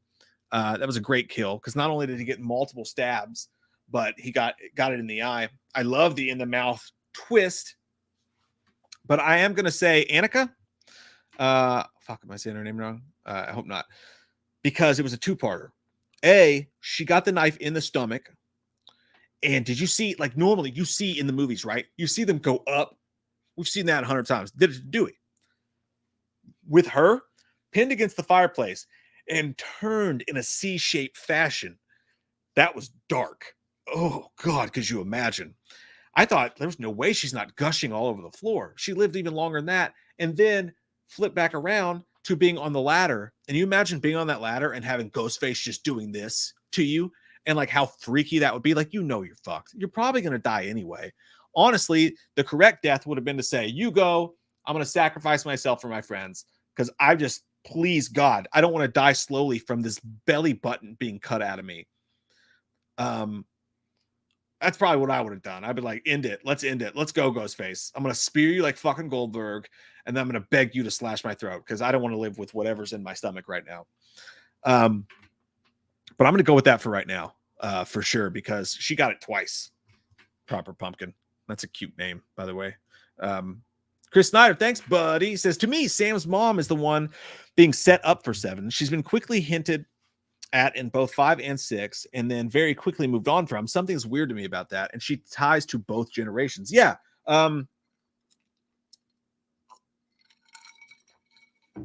Sorry, it's weird when there's 2 of us doing this. You could just like take drinks at your leisure. But now when I take a drink, it's like everything's quiet. It's that awkward moment in church where like you're whispering and like the whole congregation gets quiet right as you're like, whore. I haven't been in church in like fucking 15 years, so I don't know. But anyways, dude, I totally think their mom has got to come into play. There's a reason, as you said, why she's mentioned multiple times in Scream 5. Gail asked where she's at in 6, and they talk about how shitty she is. She was an alcoholic drunk, and she had a more prominent role in Scream 5. For some reason, they decided to pull that role back. Maybe it was just for time constraints or budget or whatever, or maybe it's because they said, this movie's pretty fucking good. I got an idea for the sequel. We should just hold on to her for a second, put her in the back pocket. That's totally a possibility, Chris. Totally agree with you, man. Doshi Gaiman says, I think Sydney could return because Mark gets transferred to New York, and I want to see Scream the musical seeing Ghostface kill someone on stage to mirror Scream 3. These are a few things that I'm glad you brought up, my friend, because normally in the Scream promotions, the way they've been doing them, if they promote something, we get it in a fashion. With some of these posters they put out, there was Wrongly Accused, the musical. And we thought it's going to have something to do with Cotton. Is it going to have something to do with whatever? Not saying he's going to come back, but just something to do with it, with the whole Wrongly Accused angle and Gail's books and all that. Didn't do anything like that. There was no play or anything like that going on.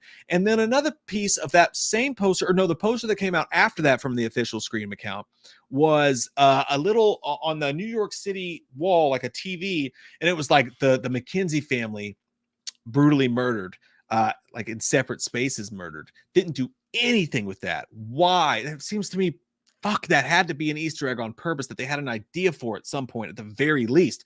So, and what, speaking of the musical and stuff like that, there may be something to that. And maybe they knew writing this, there's going to be a 7, or maybe they were just fucking around with us, which is fun. And I appreciate it. And I hope they continue to do so. Whatever they can do to keep us on our toes, I appreciate. And this time, please film several different endings. Don't let the ending leak again. Do whatever you got to do, guys. Fucking go for it, like Rocky says.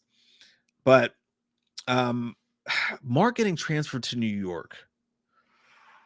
Think about it this way: like Scream's, technically Ghostface is no longer in New York, right? Because that family's gone. Oh, dude, that's a really interesting thing to think about, though. Think about this: they still have to graduate college. Right? Are they going to pack up and move and leave New York?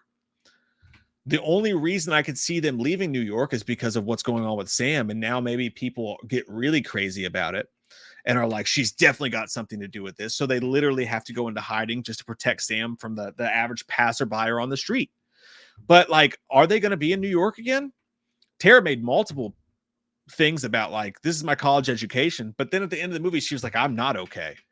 So where do we pick up from in Scream 7? Like, where are the sisters? Where is the core 4? That's super interesting to me. It really is. How does that all go? Oh my God, that's interesting. And maybe McDreamy comes into play. Maybe he does get transferred, but he's going to be suspect number 1. He was in Scream 3 too. So that's really interesting. It all depends on what's going to happen. Scream 7 is the time where they may tell you.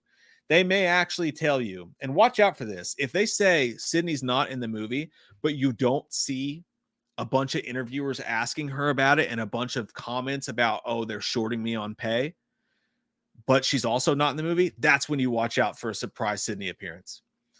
The main reason I knew Sydney was never going to be in this movie, despite the viewer nons of the world and all that swearing she was, is because you can trick an audience all you want to, but you're not going to come out and call Paramount sexist. That's not a ploy for a fucking movie. They are never going to allow that to happen in 2020 fucking 3.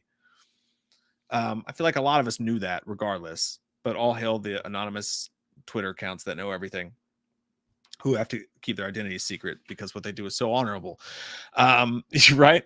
So, but watch out for that. If you see them say Sydney's not going to be in the movie, but you don't see Nev Campbell talking shit on the company, that's your first clue that Sydney shows up as the surprise in this movie. I know I went kind of off there, Doshi, but think about it. Dan Murphy, thank you, my friend, says, did you catch the line when Quinn is hooking up with some dude? He says, is that Paul? And you do say, who the fuck is Paul? Hell yeah, dude. I was talking about it earlier.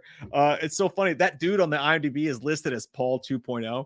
I kind of like that guy. Watch Paul 2.0 be the fucking killer in the next movie.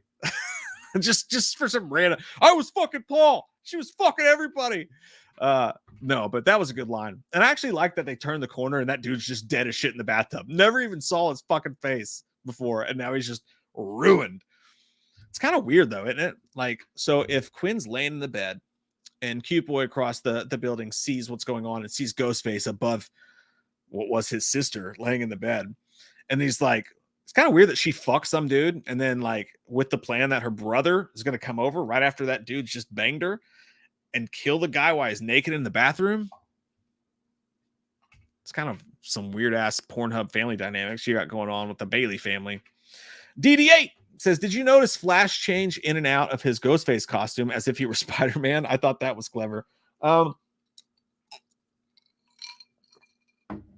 was one of those things, bro. Like, if you really look at it really closely, like, how the fuck did you? No, there's some movie magic that happens with Scream, but you got to look at all the sequels. I think you'll find little moments like that in all of them. But yeah, dude, I get what you're saying. 100%. Blake Corley, thanks, buddy. Says, thought it was amazing until the reveal and the whole thing fell apart for me, but overall, I liked it more than 5. Hey, here we get to the point where we get to talk about this a little bit. Kind of surprisingly, the first person to bring it up. Let's talk about that reveal, Blake. We all know that the lead up to the real fucking badass because the way they were both stabbing him and the knife thing, so cool. They tried to tell us it was Kirby, right? And I was all right with that. I was like, okay, this sounds like the twist in a movie, you know. She never worked for the FBI, or she's been fired for 6 months. Pretty smart writing, actually, if you think, to trick us on that. You got to give credit where credit's due, too, even if some of it's kind of flimsy. But I think the biggest argument, Blake, is that for the people who didn't like it, or for whatever reason, was the reveal. Here's why I didn't mind it. Watching it the first time, I thought the same thing. I thought this is a little weak here, little plot hole here, little, all right, here and there. They let us know really early that the detective was Quinn's dad. Maybe a mistake, but they really tried to cover that hole up by having Quinn die, and then also having the dad and the son in the park while Gail's attacked. So immediately you're thinking it's not them. And Quinn's dead, so it has nothing to do with that family. So you're thinking, okay, that was another red herring. So in a way, it's very exactly what Scream's always done to us. Think about the sheriff's boots putting out the cigarettes in the original Scream. The same boots that dropped down in the bathroom stall when Sydney was attacked. They always drop these red herrings in there. And the whole reason for those is that when the red herring actually ends up being true, you'll actually be surprised. So I get exactly where they're coming from with the reveal. It's just, it was a little bit of a stretch. But dude, you got to think these movies have got to be so hard to write. It has to be so hard to surprise somebody in a Scream movie. Just like in Mission Impossible, where you see people pulling masks off of themselves, and like Wolfgang fucking, the dude from CNN is in the movie. Like, they have to go at some point in the franchise, they have to go so far to fool you that it gets really tough. So I go into it thinking that. And even though I can sense the plot holes in it, I just try to watch the movies without like a note board. Like, I can see it, I notice it. And moreover, I'm thinking, everybody's going to call that out. Everybody's going to call that out. I kind of wish they would let like a couple specific fans watch the movie to be like, okay, here's, I feel like I got to watch this movie and be like, all right, guys, this is, people are going to be pissed about this. People are going to be pissed about this. This part doesn't make any sense. Not some random test audience that's just going to fucking leak everything to, again, the viewer and ons of the world. But like, you know, but anyway, I'm going way off topic. Here's why I like the reveal and it didn't bother me. Because A, I know how hard it is to fool audiences at this point in a Scream movie with everything going on. We know all the tropes. Scream fans specifically are very, very fucking studious on what a Scream movie does and what tropes of horror movies do. So it's the hardest if you think about it. It's even harder than M. Night Shyamalan trying to fucking turn your brain around. And how hard of a time did he have with that? So they got to think of something, but it's not easy. So I respect that part. And on the other hand, while I see all the little plot holes that everybody else sees with it, I found it to be so entertaining that I just looked over it all. I had no problem looking over it all. I really don't. Like, even Dermot Mulroney, when he starts to like crack up and be like, my son was a virile young man. Like, I could find enjoyment in that because I'm not going to be scared. I was scared on the subway a little bit when Ghostface is popping up in the dark. That got me. I got to change my battery. Hang on one sec.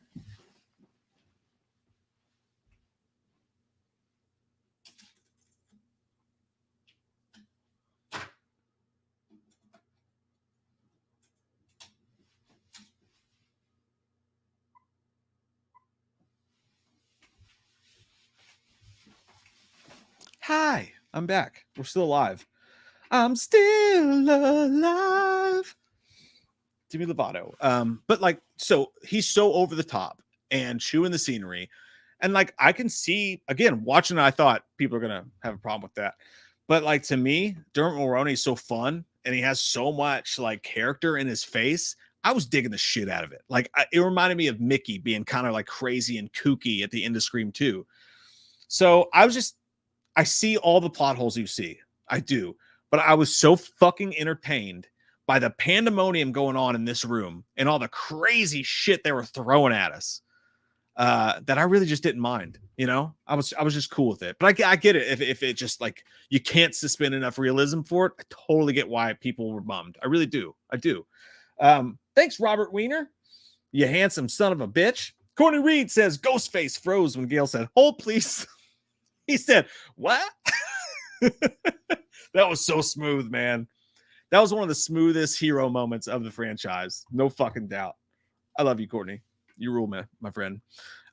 Ismail Vega says, do you think too many people are surviving Ghostface attacks? Yes. I feel like they took carte blanche with this one. They said, hey, we earned it by killing fucking Dewey. Wrong kid died. I think Radio Silence and Guy Busick and the writers of this said, we took a hard step. Now we're gonna reap what we sow, or we're gonna have the fruits of our labor. In this next movie, we're gonna fuck around and we're not gonna lose anybody because it was so hard to do what we did. But going forward, now someone's got to die. Them's the rules. Those are the rules, Sid.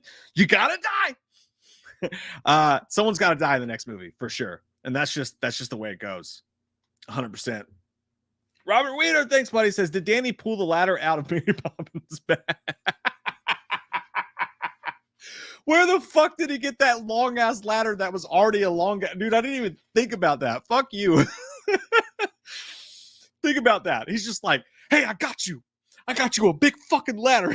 He just sauces it. And then she's like, what the fuck am I? He's like, you got a better idea? Honestly, like, cute guy should have fucking kicked out his own door, ran across the street, ran up the steps, and fucked that dude up. I can't wait to see what that does in the future. What a good point. Jordan Connolly, thanks, buddy, says, watched a second time in D-Box. You feel every stab in the chair, made the subway scene and ending better. You know, you're the second person I've heard say that, unless you were the guy that commented it in the video. But I saw not Silent Night. What's the fucking? I didn't like it. I know everybody else loved it. The David Harbour movie, he ruled. But the Christmas David Harbour movie, I saw that in D-Box. It was my first D-Box experience, and I got really annoyed. And the reason I got annoyed is because, Like, I get when the D-box shakes because someone's firing an Uzi and you're like, haha, it's shaking. But the reason I got annoyed, it did the exact same thing when a car would just drive across pavement. So like, I'm just sitting there watching like a chill moment in the movie and the car just drives down the road and my chair's like, I was like, what the fuck is going on here? I feel like I got drunk again and rode the mechanical bull to impress a girl. That's a far too true story. But I'm good at riding mechanical bulls. I rode a real bull once when I was 8 years old. Not a lot of people know that about me. We used to board horses at farms, and I rode a bull once. It was a steer. I was 8. Fuck you. Don't judge me. Have you ever ridden one? Eat my ass. My point is this. I didn't enjoy it because like it didn't, the sensors were just off. But maybe I'll try it again for Scream. Maybe this is the movie I'll give it a second chance for sure. Almost 900 fucking people in here, an hour and a half in, guys. Thank you guys so much. I've just, that's wild to think about. You know, it's just wild to think about. Just talking movies with my friends here. It's cool that this many people are fucking here and hanging out. I'm really appreciative of all of you, for not just for the people doing super chats, but everybody even watching, not even fucking chatting, or just the people chatting. Thanks, guys. This is awesome. I'm having a great time. Adrian Ybarra said, rank them Friday 13th Part 6, Halloween 6, Scream 6. You, I know what you're doing. In my original review, I was so excited. I said that Scream 6 might be the best sixth movie in a horror franchise. And immediately realized when I was done, I was like, I forgot about fucking Jason Lives. For some reason in my head, Jason Takes Manhattan was the sixth movie. I know it's the sixth movie. Jason Lives is, but at that moment, you know, you're filming, like there's a million thoughts running through your head. Totally forgot. Oh, I don't want to. And I thought eventually we're going to do this thing where we like rank the fourth versus the fifth with whatever. I'm going to go right now. I love Scream very much more than Friday the 13th. I just do. But Jason Lives is, it's between Jason Lives and Final Chapter between the best. And I also deeply love Friday the 13th. Don't get me wrong. Scream's just closer to my heart. It's more my time. So I still, for now, I'll say Jason Lives. Barely. Because it's just, dude, it's the second best or the best in the franchise, depending on how you look at it. Yeah, it's tough. And I love Halloween 6 too. It's probably my most rewatched Halloween movie of all the Halloween movies. I have no qualms with Halloween 6 at all, even though it sucks in a million different ways. I love it in a million and two ways. So it works out. Fuck you for that, Adrian. Real Michael Myers says, guarantee you the people that hate Scream 6 loved Halloween Ends. I loved Halloween Ends.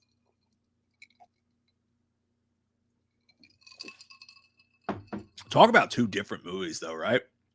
I've seen a lot of comparisons. Halloween Ends is so different than Scream 6 was. Scream 6 was everything fans wanted, and Halloween Ends was like everything you didn't expect.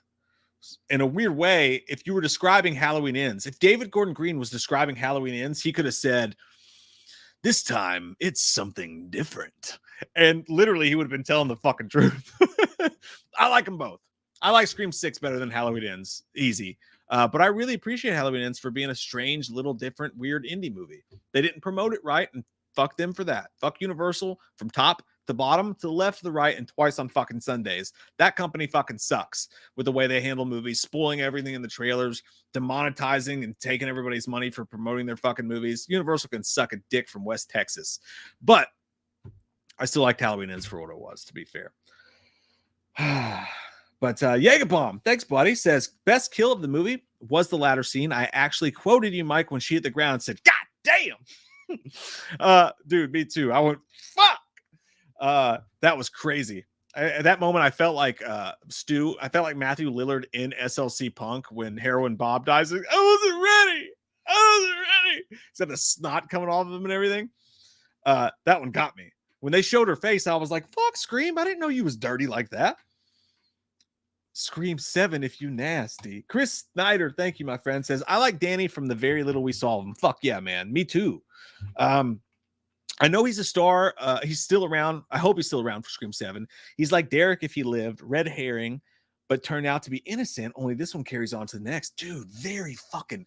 I'm going to make the video, all right? I'm going to do it.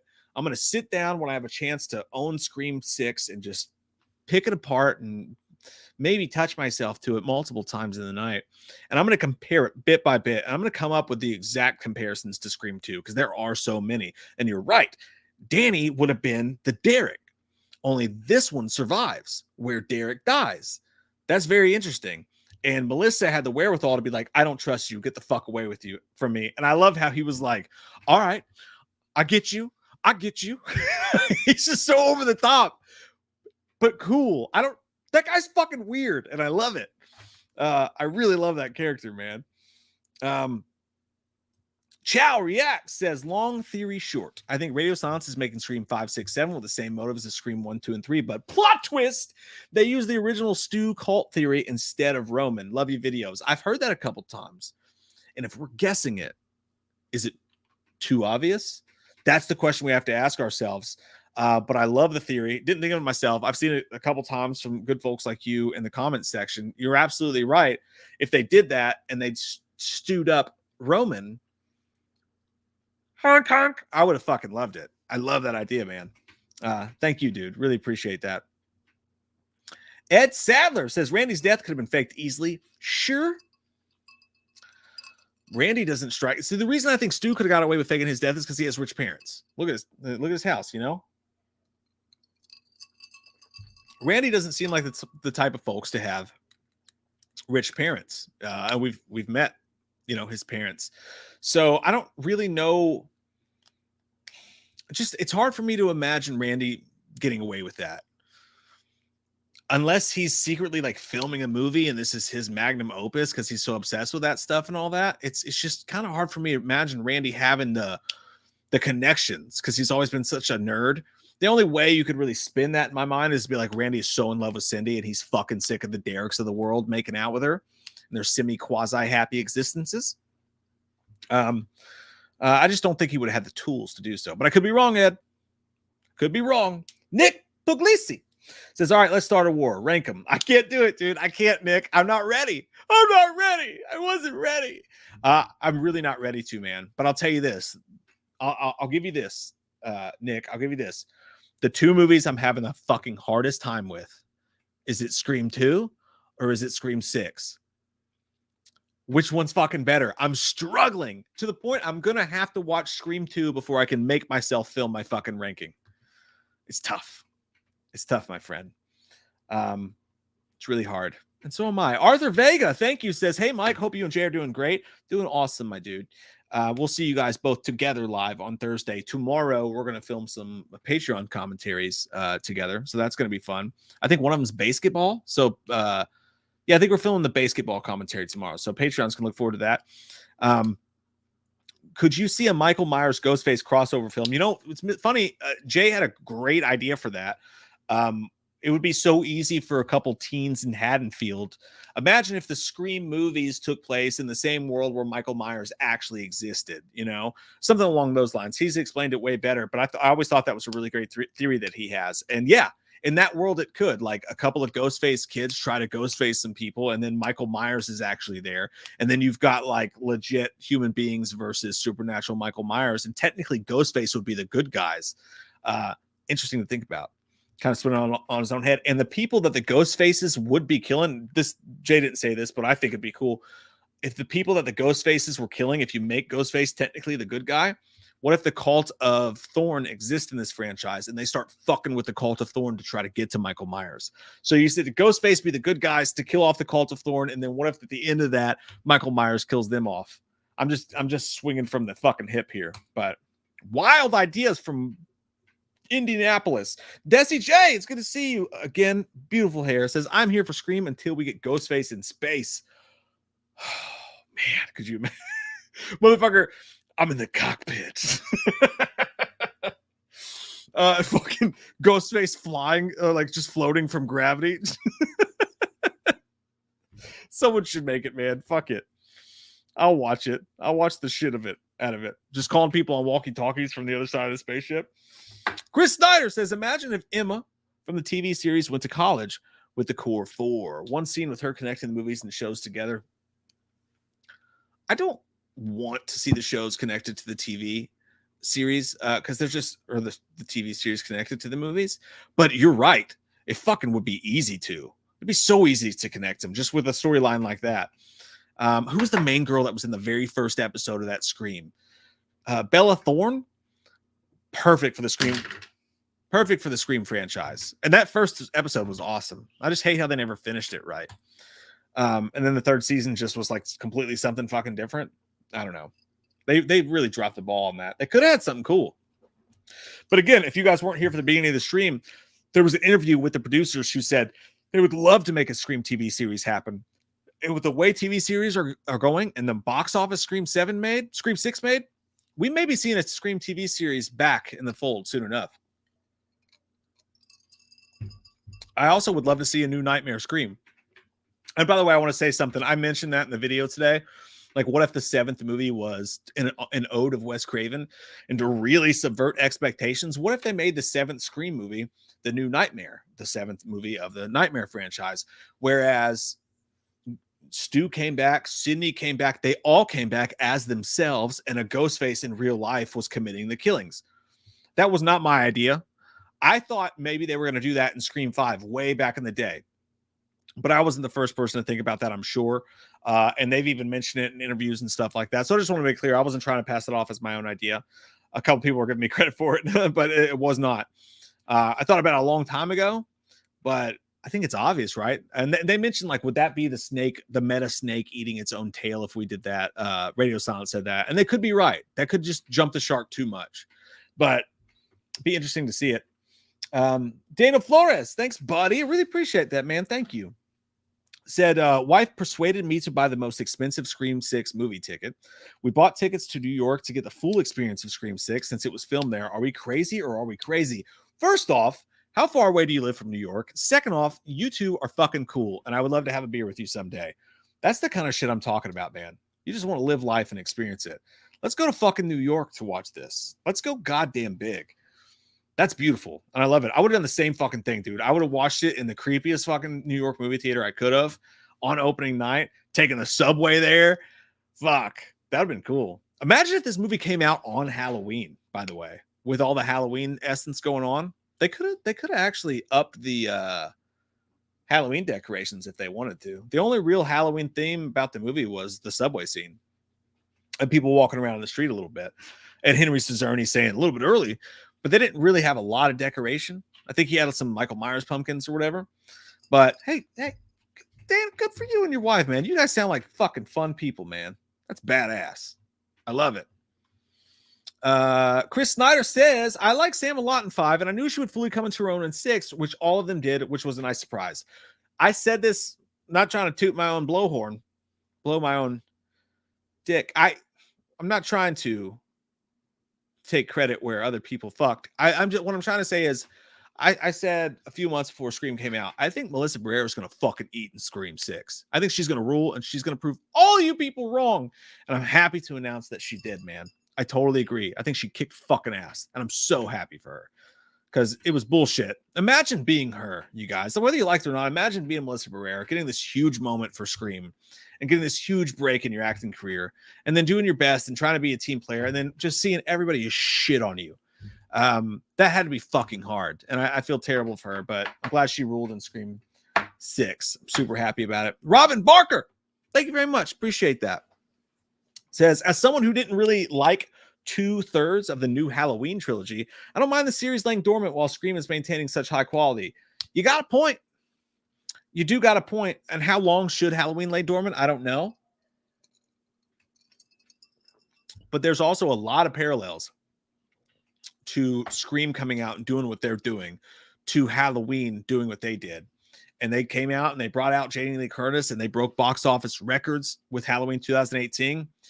You can argue maybe they dropped the ball a little bit with the way that the marketing and things like that were handled going forward with the next 2 sequels. They go into Peacock and all that when you see what Scream's doing.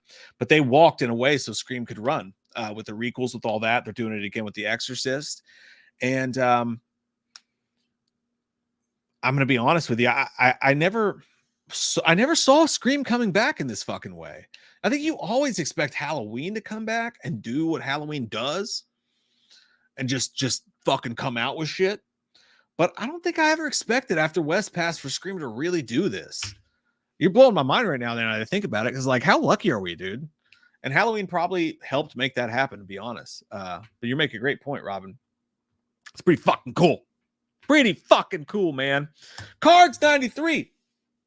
Thank you very much for that. Appreciate it. Says, speaking of Halloween, I hated it because in Kills, they made him unstoppable. Then in Ends, he's old and beat down after years. Like, it was just so silly. Also, Scared 6. Old and beat down after years. Like, it was just silly. Also, Scream 6 was great. Thanks for all your content. Hey, thank you, man. You know what I'm happy to see? Like, the most thing I'm happy to see, covering Halloween the way we do. And I hear people say this all the time. Like, what are you going to do after Halloween comes out? Or after Halloween's dead? And I always take offense to that. It's like, bitch, we've been around we may have been the first channel to start doing Halloween movie updates. And a lot of people don't know that we were like the first ones to really start that and pioneer that thing. That's not all we've ever fucking done. We've always been huge movie fans, action movie fans, horror movie fans. It's not all about fucking sucking Michael Myers' dick. I love that dick. But I've always been a huge Scream fan. When we did our ranking of the franchises, Scream is my favorite horror movie of all time, even above Halloween. I'm not just jumping on the Scream train because it's popular. I deeply love it. Right? So, wait, what were we talking about? But that's my point I was getting to. Being a fan of both franchises is so hardcore. I can't tell you how much it pleases my heart to see fans get what they wanted. I liked Halloween Ends and I enjoyed it, but when you cover something for so long and you really look forward to it and you really talk about every single inch of it, and then it comes out and you see all the people you've been hanging out with and partying with and talking movies with be really angry and upset and disappointed, it kind of sucks. So I just can't tell you how fucking awesome it is to be covering Scream 6 and to see this movie come out and so many people be like, fuck yeah, and like be happy and excited. And there's not so much anger and vitriol. Yes, a lot of people don't like the final reveal. Yes, they're still arguing. Yes, there's still people that are like, fuck this movie if Sydney's not in it, blah, blah, blah. But it's really fun to see the community overall really enjoy what's happening. So I'm pumped about that, man. I'm pumped about it. And thank you for following along with us. And I get exactly what you're saying about Halloween. That's one of the biggest problems is Halloween Kills was fucking uber Jason Michael. And then Halloween Ends. It makes sense story-wise that he was hurt and is he human? Is he not human? Whatever. But it is a jarring fucking difference. So I get you. Yutaka Kamanaha says, love you guys. And shout, I hope I said your name right. I'm so sorry if I did not. Love you guys. Shout out to the ticket taker because yes, it's cool if you butcher my name, it happens. You got me before I got myself. If you guys don't know the story, the ticket taker was kind of giving me shit for seeing it 2 days in a row, but then he all of a sudden goes slay, and that's exactly what he fucking did. And I was taken back by it. I went, oh, and he was like, oh. I was like, no, that's great, that's awesome, you're fun. But yeah, dude, that dude's fucking badass. And I love how and I don't know if anybody else has noticed this, by the way, but have you guys noticed how I never knew this before Scream 5 and 6 came out? Maybe it's just my own just ignorance, but the gay community really fucking loves Scream movies. And I think that's dope as shit. I don't know what it is about them or what the connection is, but it seems to me like the gay community really fucking give me a beer. Thank you. Really loves the Scream movies. I never knew that growing up. It's dope. I saw a lot of folks that I knew and whatnot that were really enjoying this franchise, and I'm like, that's just wild. It's cool. Cody Tyler says, by the way, 1990 TMNT and Scream 6 double feature was totally worth it. My butt is numb though. Did you actually have a fucking theater that showed Ninja Turtles 1990 and Scream 6? That makes no fucking sense, and yet it's because of New York. That'd be yeah. I would go TMT 2 personally, Secret of the Ooze, with all the New York pizza and shit like that.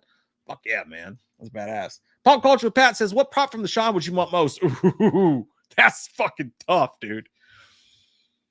Look, you can't not go. You can't not go Billy or Stu's Ghostface mask and robe and knife as the whole setup. But apart from that, off the top of my head, I'm thinking Stu's robe. Stu's robe. I think I'm going Stu's robe or the TV, and I put it in like a fucking gigantic, like personally made frame and like hang it as the centerpiece of my house. Like, this killed fucking Stu. I mean, this didn't kill Stu. That's a great question, man. Holy shit, tits.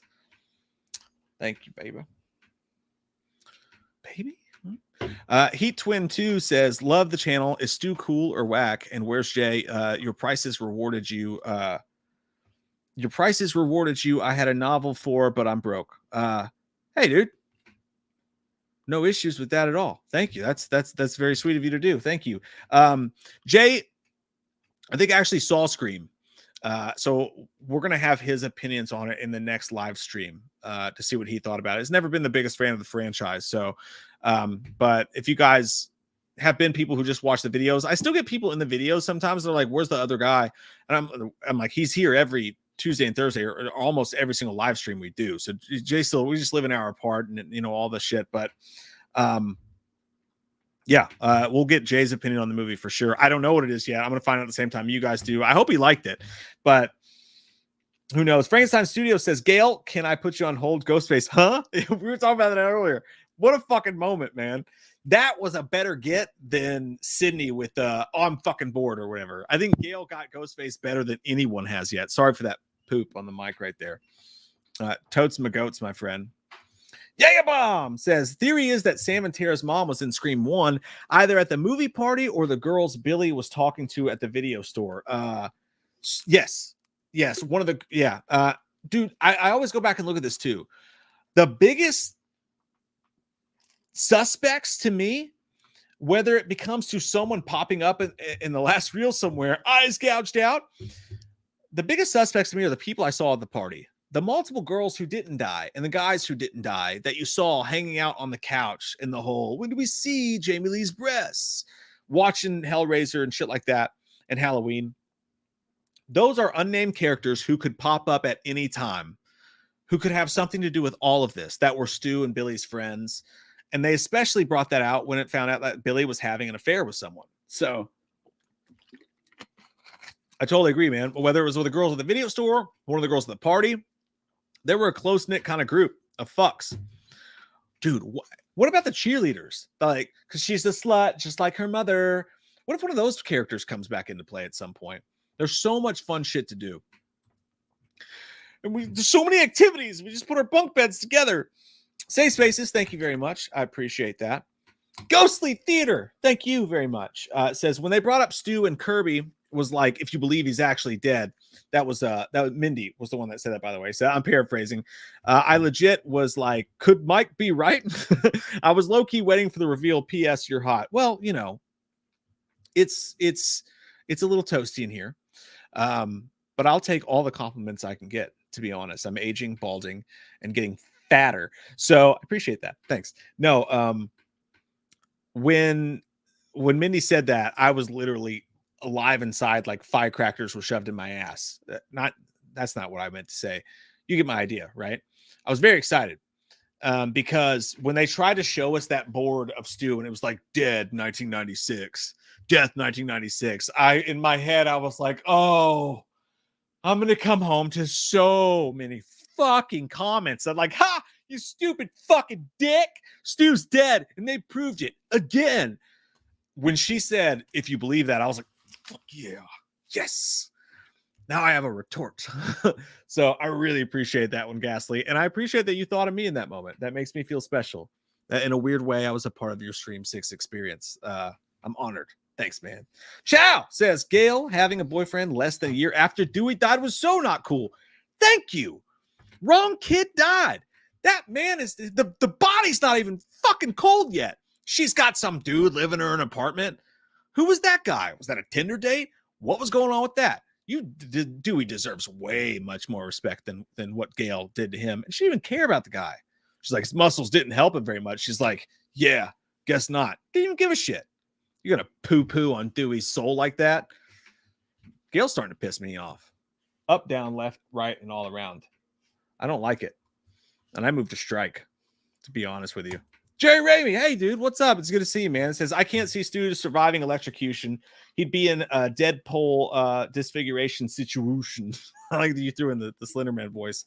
You got to look at Jerry, and I love you, dude, but you got to look at this franchise. People stabbed left and right 20 times, stabbed in the gut and the chest and the torso. All the things people survive on a daily basis. 50 Cent got shot 9 fucking times and still wrote In the Club, which is still a banger to this day, if you're old as I am. So, I mean, a little bit of electrocution, you know? Some people just do that for, like, fun in the bed stuff. I don't know. I've never been a part of that. I'm just making up shit. But I imagine that they do. Chiropractors use electrocution, right? What are you going to do? Don't let that stop you from believing. Stu lives, my friend. You fucking rule, buddy. I love you. Sebastian. What a fancy fucking name you got. I bet you're rich. I don't know why, but you just sound like you have money because your name's Sebastian.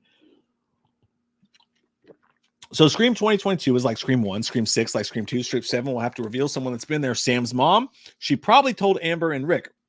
We did talk about this a little bit. They are starting to parallel each other. But at what point does it come too obvious? And really, do you want to redo Scream 3 as it was, in most cases, one of the, if not the weakest, one of the weaker of the franchise, which, lucky for us, all 6 movies ruled. I don't know if they want to continue down that road with Scream 3. Sort of remaking Scream 1 and Scream 2 makes sense because those are the two of the best, at the very least, of the franchise. But with Scream 3, you want to go your own way. Possibly. But as we talked about, Sam's mom, that's definitely a hanger-on. That's out there. And what about the dad? The one who got upset and left when he found out that the mom was banging Billy Loomis. He's got to be a red herring, too. What about Stu's mom, Leslie Mocker? That video's got to come out. We've got to really take a deep look at who's left and who we could really pull from.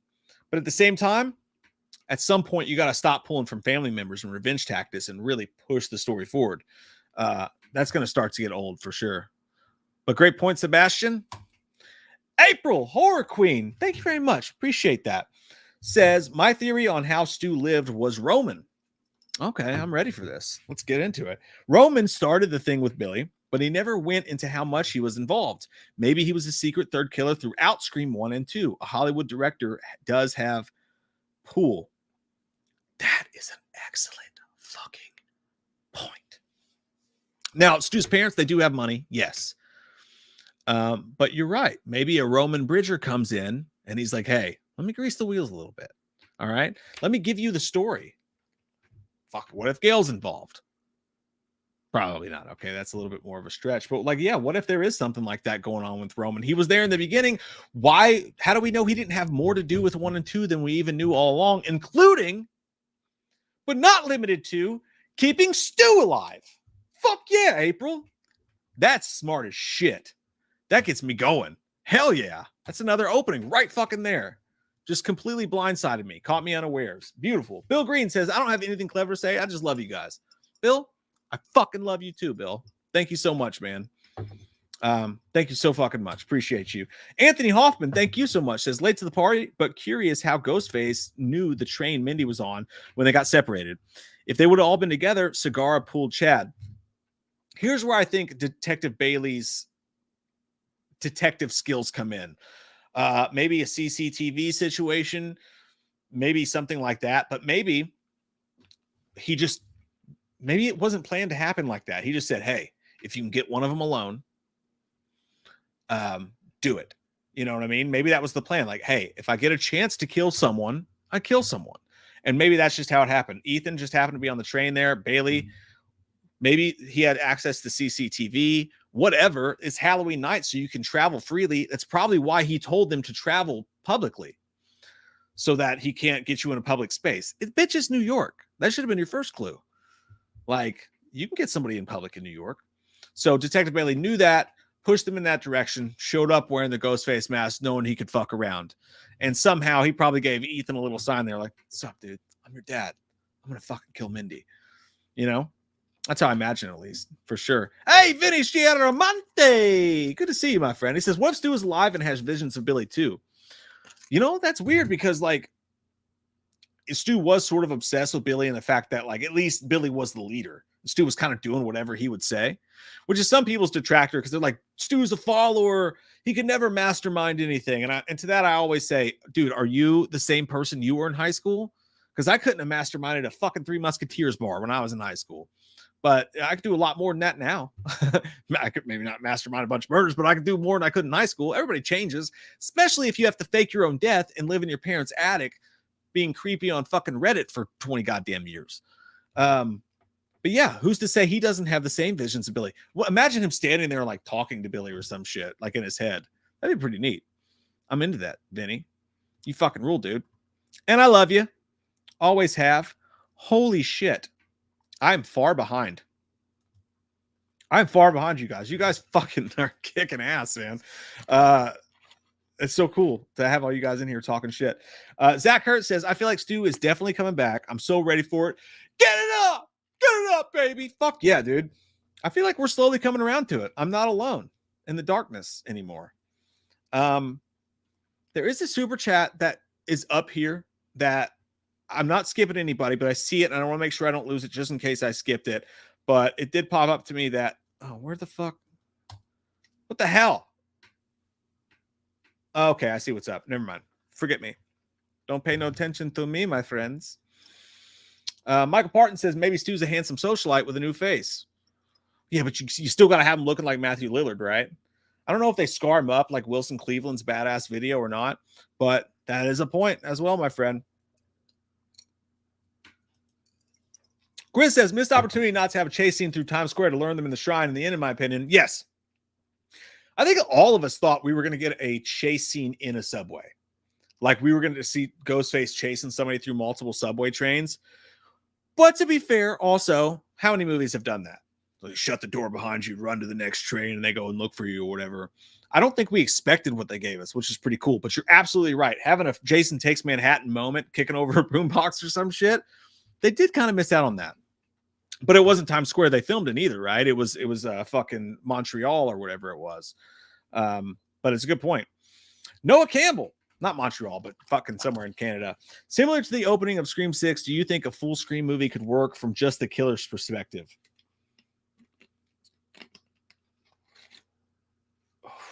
It's tough because, like, how do you root for a person who's a killer?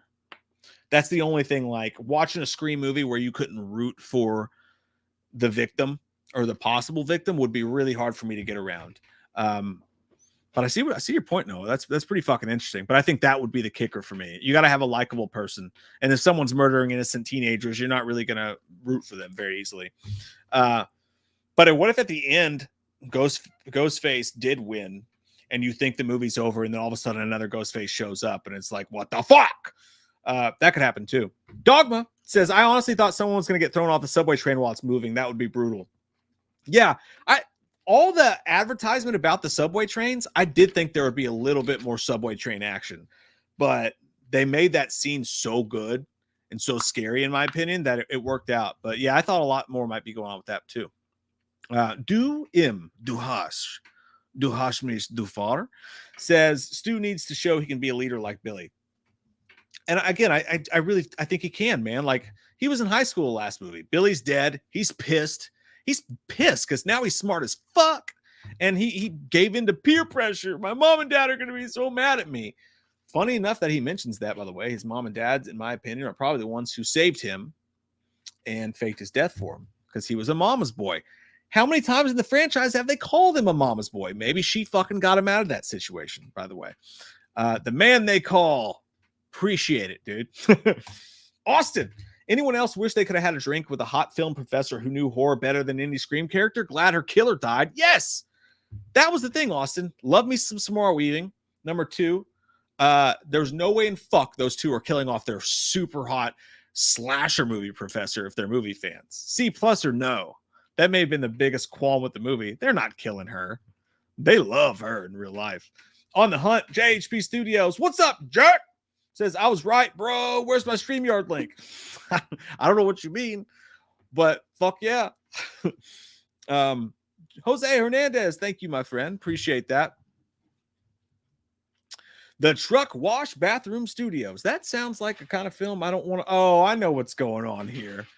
Hey, brother, you mind Waiting back and let me pass this beast in peace. I'm working on a triple Sancho Supreme in here. I'm Joe Grizzly, bitch. Says, what if the ending, the camera pans back to Billy's mask on the floor and someone picks it up and we hear a familiar voice, which is Stu? Someone mentioned that earlier in the stream. A very, very fucking Jason Goes to Hell, right? I don't think they want to tip their hand just yet. But that would be fucking awesome. I would shit my pants in the theater. No doubt about it. Zach Pax said, how did Danny not witness fake out death? Strange. Yes. No, one of those things you got to suspend belief a little bit. The fact that Ethan was standing above Quinn while she was in the bed, and then the dude's just dead in the bathroom. I think that was kind of the thing. Everybody downstairs thought she'd be up there fucking. But really, Ethan went in the bathroom. I don't know why she just didn't do it, since she's apparently Superwoman. Maybe he caught him right after doing it is the only thing I can think. But I see what you're saying. Why he didn't see them putting on the prosthetics. The prosthetics is what gets me. How did they run in there, put on the prosthetics, do her up perfectly or whatever? Maybe that's what was going on. Maybe he saw her right after they put on the prosthetics. I have to go back and look at the scene again, but we didn't see her neck or whatever. Maybe her brother had just put it on and her neck was covered by the stuff and they were planning the whole thing. I don't know. I'm sure there's ways around it, but it does make you stretch your brain power for sure, my friend. No doubt about it. Christian James, what's up, dude? It's good to see you, man. I hope your daughter's doing awesome. You guys are amazing. Says, imagine Sam hallucinating Billy. Imagine Sam hallucinating Billy if when there's Stu reveal. Sam hit him with the phone. Let's cut some fucking throats. Hit that dick with the phone. By the way, I did think that the first dialogue, when Billy first shows up in her brain, when she's staring at his curio cabinet, the first dialogue he has, I thought was a little off. I thought it was too much. It's like, I stabbed some motherfucker and all this shit like that. I thought it was way more quaint in the original, and I liked his dialogue there when he's like, let's slit some fucking throats. That felt way more Billy Loomis to me. In this one, Billy Loomis in her brain sounded a little off to me. I don't know what it was. Just the dialogue wasn't as Billy Loomis. I didn't kill anybody, Sheriff. For me. Just for me. What's up, Will? Good to see you, dude. Says Chad might be alive due to reshoots or something. Glad he is, but still everyone got stabbed and nobody died. Well, I saw that, my friend, in an interview. They actually asked him that. They were like, did anybody live that was supposed to die? And they were like, no, we actually, because that's what they did with Dewey in the original. He was supposed to die, but they liked him so much they kept him alive while they were making the movie. They said this is exactly how this was supposed to go the entire time. But I kind of thought the same thing too, my friend. Jack says, I guess 3 killers. I knew Quinn wasn't. I guess the end credit-ish. I knew they pulled a Scream 3 because they don't show the body. Duh. Hey, you're smarter than me, bro. You're smarter than me. I had no fucking idea Quinn was coming back as the killer. That shit surprised me. I wasn't that pumped about it because I was like, Quinn. But it did surprise me. Donnie says Chad isn't alive because of reshoots. Directors confirmed everything was filmed as written. Oh, that's what we were talking about. Yeah. Bunsy Pod says, since Chad survived, is it possible that Greg survived too after being decapitated and put in the fridge? Oh, that's a sick fucking bird, Bunsy. Dude, he totally could have survived. Come on. He regenerated. He's a fucking T2 or a T1000. Aaron T says, what I would have liked is if Ethan had turned on Bailey and Quinn. Bailey says there's nothing like a bond between the father and his first son, and Ethan looks betrayed when it cuts to him. I noticed that too, Aaron.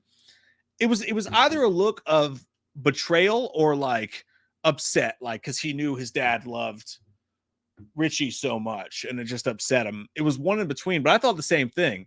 Why else would they show his face right when Bailey mentions there's nothing like a bond between a dad and his first son? Maybe that was just meant to piss him off so he would go more stabby on people. But it's a great fucking point. Guys, I'm going to be back in 2 seconds. I got to take a super fast pee-pee. All right. And I'm going to be lightning quick right back in this chair. So don't go anywhere. See you in just a second.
And that's how you know it's live. You got to stop and pee. Definitely not using this as a reason to murder people or alibi, if you will. Okay, where were we at?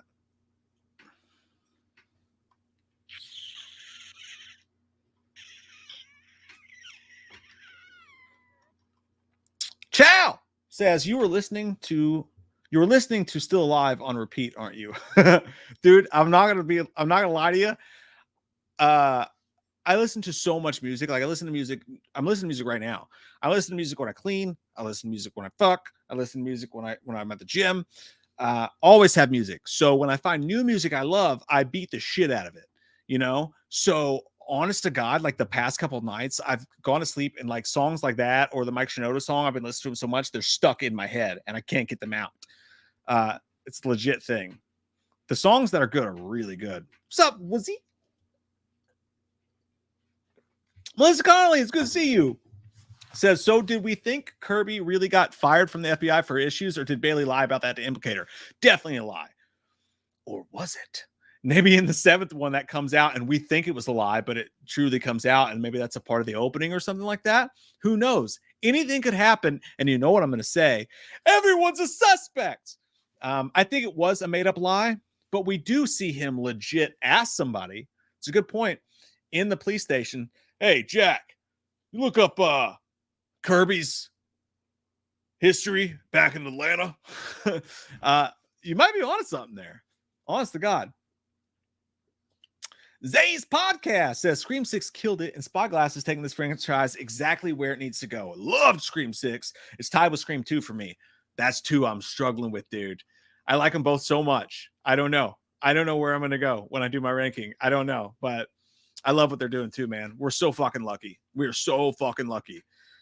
Is it perfect? No. Like, yeah, there's little things here and there, but fuck. How fun is this? How fun of a time to be alive is this? Jonathan Hirado says, dude, I hated the reveal motive in 5. Gave me a good old family revenge motive, give me a good old family revenge motive like 2, 3, 4, and 6. They always seem more unhinged. Also, Quinn plus the brick. That's a great point. Didn't bring it up before. She takes that brick like a fucking champ. Goes down, spits out the teeth.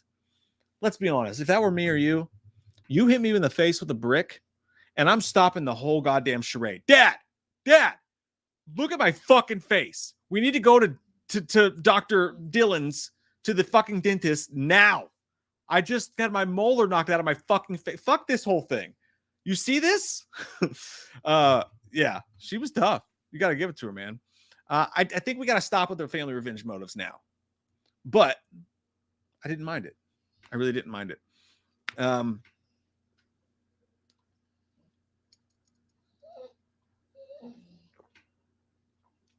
Excuse me. Citizen Monitor says, I thought Danny was a cop of some kind. It is weird. What does he do? I'm wondering that myself. Dog is just crying and staring at me. Stop it. Danny, what does he do? Is he a member in the college? He just hangs out in his apartment all day shirtless. Just like, to be honest, if I had abs like that, I'd probably do that too. I'd probably just be perpetually opening and shutting windows in my fucking apartment and staring at chicks in their fucking dorms. Hey, I'm just closing this window. No big deal. What does he do? That's a good question. He probably works at fucking Walmart.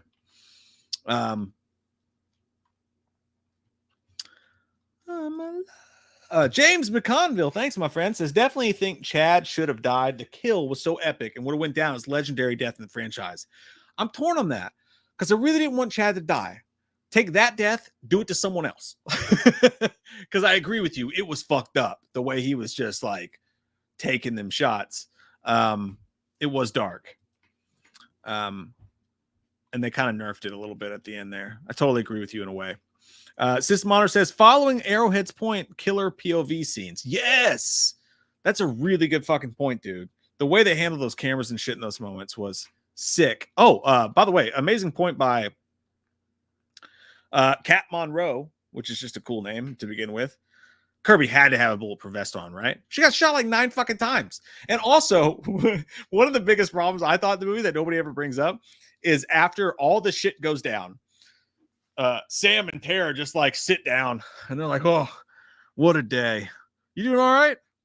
Hey, did the Jets win last week or what? And meanwhile, like Kirby is somewhere bleeding the fuck out, and they're just like chilling, having a conversation. Kirby ends up saving them, but I'm sure she's thinking, "What the fuck, guys? Get an ambulance." Let's see here. Cody Gates says, "I freaking love this movie, and now I'm now a tier 3. Ooh, fancy, you fancy motherfucker! I love it. Hell yeah, hell yeah! Over 800 people in here. 10:20 at night on a school day. Love you guys. Thank you. New York City sewer rat, who probably saw the events go down under the sea, says, I'm going to be pretty mad if Stu doesn't come back after bringing up the possibility of him being alive. I feel duped, LOL. I'm scared of this, man, because like, and I talked about this a little bit in the video today, like I want Stu back as much as anybody, but I would hate for us to run into a Spider-Man No Way Home situation where no matter how good the movie is, if 7 comes out and he's not in it, people raging, you know, I don't want it to be that. I really don't.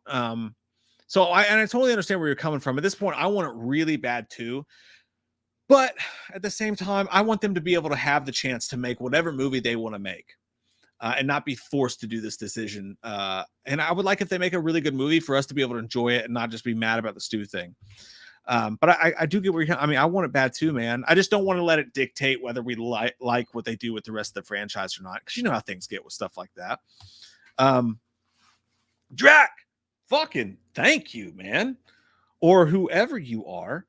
It doesn't have to be a man. It could be anyone.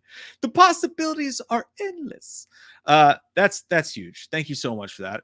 Really, really appreciate it, man. There I go again. Person. Thank you very, very much. Says, been watching all your Scream videos, and the passion you have for it is amazing. Keep up the fire content. I fucking will, Drac. I fucking will. You know what? I don't know if you heard me, but I fucking will. I love doing it, man. I'm sure people get sick of me. I've been looking at the videos and stuff, like putting them up, and I see it too. I'm like, scream, scream, scream, scream, scream. Children of the Corn, scream, scream. And I'm sure people get sick of hearing me talking about it, but like, you guys allow me to. Well, shit like this. Like, you guys are like, no, keep doing it, motherfucker. Keep doing it until we hate you. And I'm like, I will, Steve. It's just cool, man. I can talk about Scream until I fucking die. So I really appreciate you. Thank you so much. Thank you guys so much for allowing me to. It's a fucking privilege. It's a goddamn honor. April says, hey, you missed my super chat a bit back. Well, let me go fucking find it. And that wasn't an angry fuck at you. That was an angry fuck at me. I'm going to zero in on this son of a bitch and see if I can sharp face it. I don't know how else to look them up, like one by one. So, oh, fuck, I hope I can find it.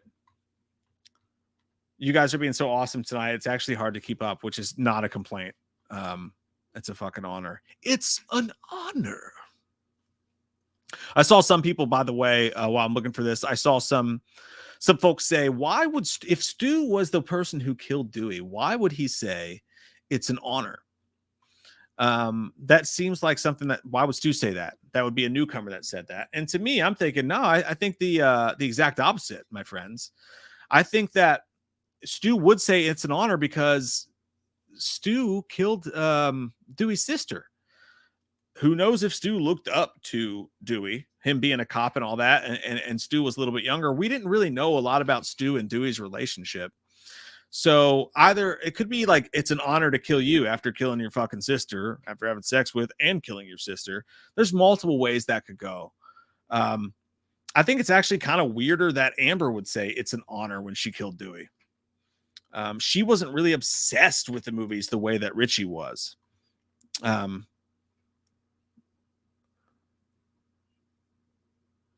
April, the last one I saw from you, I did read. I hope that you saw it. That's the last one I saw from you. I'll tell you what, if I'm wrong and there's another one that I missed, shoot me an email here. I'll put it in the comments.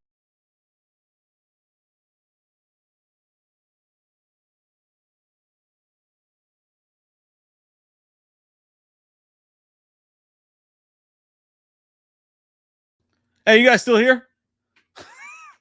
Sorry. I misclicked. I clicked the wrong fucking thing. Woo. Sorry, everybody. I'm back. My cam didn't grab out. I clicked the wrong fucking button. I closed the screen. I'll be right back. Here's my email, by the way. I'm putting it in there. If I missed the super chat tonight, if I missed the super chat, email me the next Scream video or live stream or something. I will make sure it's the first thing I get to.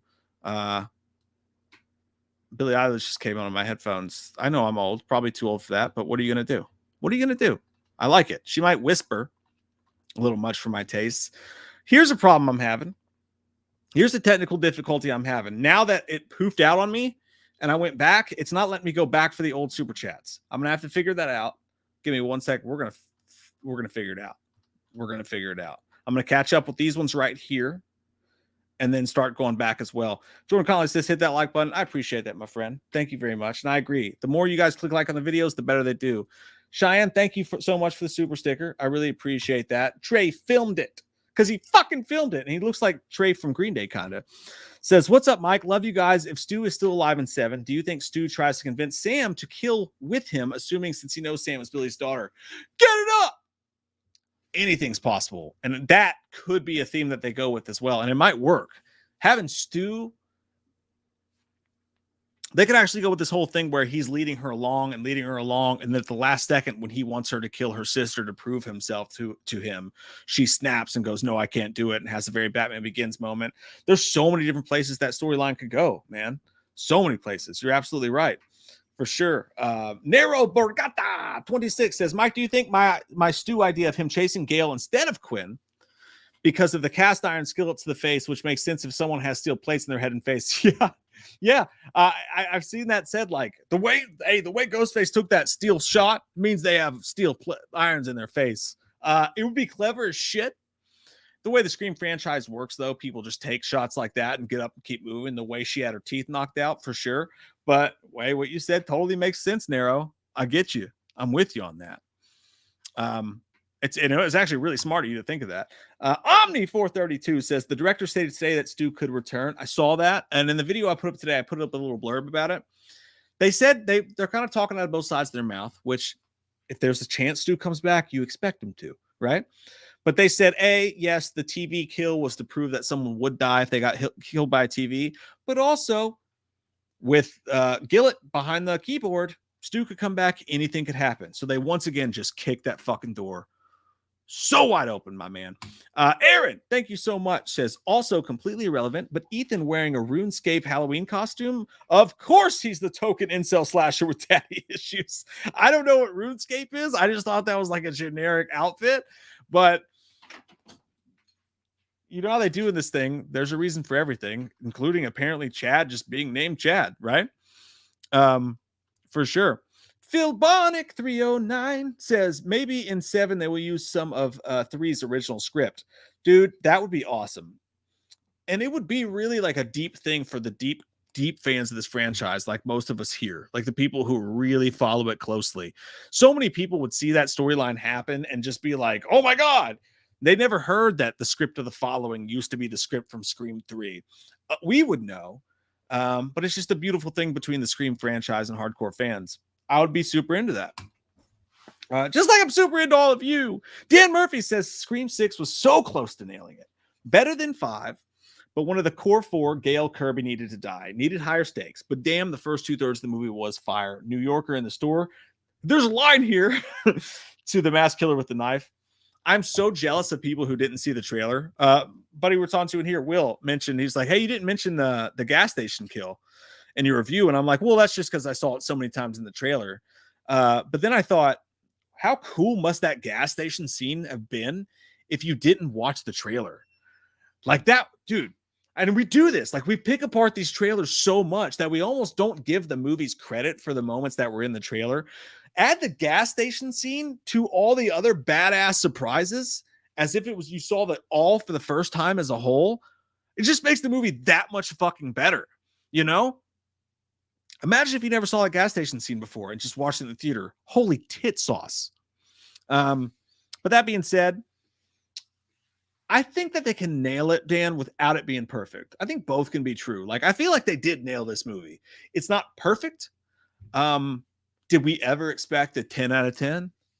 Probably not, but you're right. I mean, there was some things that were just a little bit off, and it wasn't totally perfect. But and I agree with you that someone should have died the way that the movie took place. But if you set the precedent that every single movie someone has to die, that almost becomes a little too predictable, right? And they said in this movie they wanted to have everybody survive the way they did in the first movie, which technically is not true because some people died, but they weren't legacy characters. So I get both sides of it. I really do. Thank you.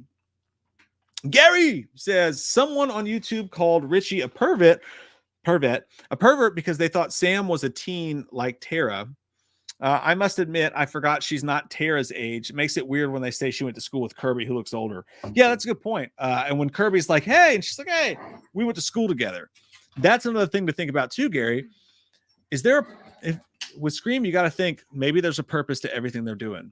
Is there a reason why they directly pointed out that Sam and Kirby knew each other and went to school at the same time? Could that come back into play? Holy fuck. I just had my own goddamn mind blown by my own goddamn mind. What if Sam had something to do with what happened in Scream 4? Think about it. She went to that fucking school. She disappeared. She was all fucked up and on drugs. Holy shit titties. What if Sam had something to do with what happened in Scream 4? Damn. That's got me all fucked up. My mind's blown right now by myself. Cheyenne Warren, thank you so much. Says, love your content. I love you. Already seen this movie 5 times since opening on Thursday. I have my own Ghostface shrine, but nothing compared to Richie, so I'm kind of jealous. Nobody's got a setup like that. That's that holy shit package, Cheyenne. I'm just as jealous as you. Trust me. Casper says, can you give my wife Julia a shout out? I successfully got her into the Scream movies recently. Fuck yeah. Hell yeah, Julia. Julia Gulia. I hope you're not sick of that. And haven't had that joke made to you 1,000 times. But Julia Roberts rules, and Drew Barrymore as Julia Gulia rules, and you fucking rule. Thanks for going to see Scream movies with your husband. Fuck yeah. Casper's an awesome dude, and you're an awesome lady. Lexi Sanders is an awesome lady. Thank you so much. Says Scream 7 without Sydney, but with Stu.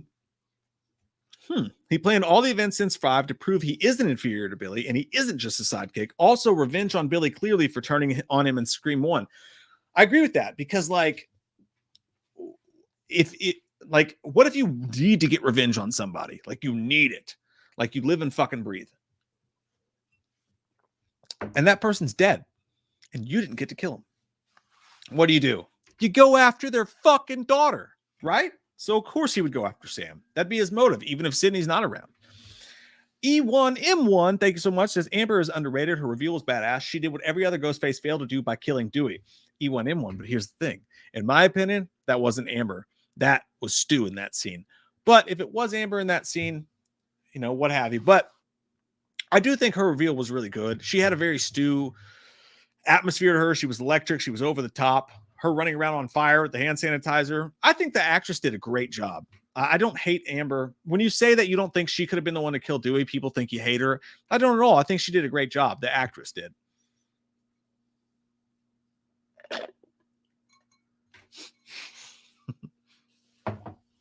Sorry. Squeaky says, do you think is morally, who do you think is the morally redeemable Ghostface? Man, Roman did have some fucking mommy issues. Jill had the worst because it was like, Marsha. Charlie was just kind of a fucking weirdo and a loner, so I sort of feel bad for him. You know, I would say Bailey, because he was avenging his son, who he clearly loved very much. But again, your son was a murderer. So what leg do you have to stand on, sir? I guess I'll say Stu because he was kind of dumb. I'll continue the Stu train and go with Stu because he was just following Billy and peer pressure, and he was kind of a fucked up kid who had kind of a fucked up mind. None of them are totally morally redeemable. Austin, I don't know what I did to hurt you. I'm sorry. Ashley, thank you so much. Says, could Sam's mom be the blonde bitch that was talking crap about Sid in the bathroom Scream 1? That's what I was saying. She could come back into play, right? That could be Sam's mom. Anything could happen. Everyone's a suspect. God, this franchise is beautiful for those very fucking reasons. And by the way, guys, if yeah, Jose, peer pressure. I'm far too sensitive. There's a gap I missed in super chats that I'm going to go back to. I just got to figure out how to do it because when I cut myself off, it erased them all. So I'm going to have to go back on the YouTube side and find them. I'll figure it out. Don't you worry. Don't you worry about how. I'm going to get my own nuggets. Yeah, Mary Jane, bam, bitch, super bitch. Sid, super bitch. Solo Pilot, what's up, Korjai? Korjai here. I knew that before you said it. Says, hope you and the family are well. Doing great, my friend. Scream 6 was good. Agree with what you've said. Samara and Tony was great. Would have been good additions to the Scream franchise. Chad is MVP. Also, need that Redneck Scream sequel. Yeah, if you guys haven't seen it yet, when we're done with this, you should go watch our Redneck Scream. Fuck, that was a fun time. We really do need to go back to that. Hey, Korjai, you fucking rule. Been around forever. Awesome fucking guy. And I'm really glad you enjoyed it, man. And I totally agree with you on the opening. You know what's crazy about the opening to this movie is it adds 2 brand new Ghostface. So when you go back and you rank your Ghostface or you think about it, talk about it, whatever, you got to add 2 brand new ghosts. This movie had 5 fucking Ghostfaces in it, man. $5 foot long. That's crazy to think about. That's why when people say they didn't do anything different, I'm like, no, they really did, man. I think our expectations just got too high. Lexi Sanders, thank you so much. Says season 3 of the Scream show was also meant to reveal it was them filming a show. Then after that, it was supposed to be basically a new nightmare. I get that. I would get that. They really flubbed this TV series just with the stories and the endings and all that stuff. They really just dropped the ball, and it shows. With these things, you need a strong writer. You need a strong team to keep everything canon, to keep it going. And thank goodness Scream, through 6 movies, has been able to do that. We haven't had our Dimension Weinstein film yet that fucked everything up. The TV series is the closest thing we've gotten to that. So, all right, I'm going to scoot over here real quick. I'm not leaving. I'm just going to go over here to try to get caught up on the super chats that I missed when I switched over, since I'm caught up on the current chat. This is just fucking cool that all you guys are here and all you guys give a shit and all you guys are happy to talk Scream. I'm very honored and happy, and it's not letting me fucking go back on there either. What the fuck? Shit. It's not letting me go back on either Scream to the other super chats that I missed. It's stopping me back at like whatever time frame. Shit. Fuck shit. I'm going to figure this out. D-Land said, we can't go back. I'll just in the stream just like smashing the computer. Fuck it, we'll do it live. Here we go. Can you guys do me a favor? I'm gonna need your all's help. I'm gonna need your all's help with this. All right, I'm gonna put my email right down there below. If you posted a super chat, and let's go to the honor system, please. If you posted a super chat that I missed, send me an email right fucking now with that super chat. I'm going to open up email on a different screen, and I'm going to answer them all as we go through there, okay? Because I don't want you guys to miss out on that, because I know there was a giant gap in between there. So if you guys can do that, I appreciate it. If not, we'll figure something out for the ones that I missed. But I'm sorry about that technical difficulty. For sure. There's my email. If I miss your super chat that you posted in that gap, email me there with the question. I'm going to open my email and we'll go through them that way. Sorry about this. I did not expect to accidentally close the fucking screen in the middle of this fucking thing. Piece of shit, butt crack, asshole. Ismail Vega says, I want Scream 7 to take place in Woodsboro and I want it filmed in Northern California like the original. You know, that's such a good question. It's like, where should they go? Where should they go now? Where do you go? Lovely. Yeah, man. I totally agree. Like, do they go back to Woodsboro? Does that feel weird now? Do we need another location? Do we stay in New York? It's a really great question. It's a really great question for sure. Okay, I'm going to pull up my Gmail over here.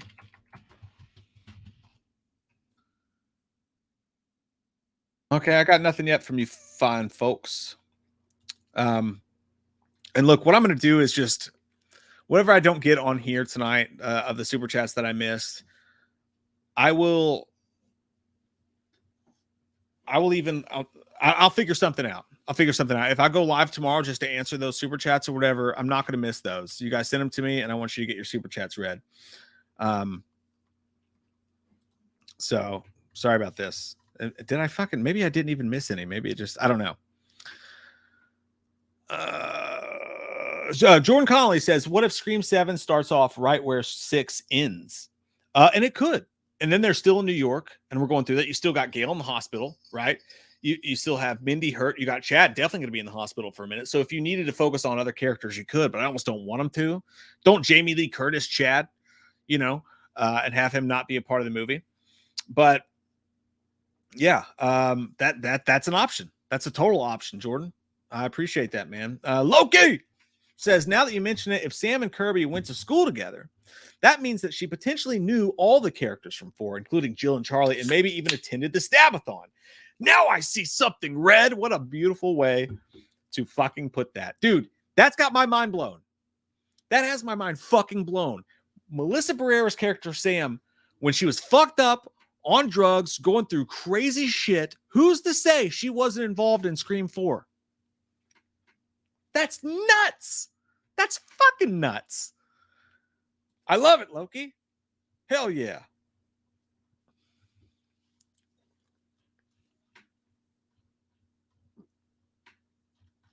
Okay, I got some here. Let's see. Okay. So, all right, now you guys are starting to fill in with the super chats. Great, good. I'm glad. Legends Never Die says, Stu Mocker is dead, Mike. Josh Hartnett voice. Stu Mocker is dead.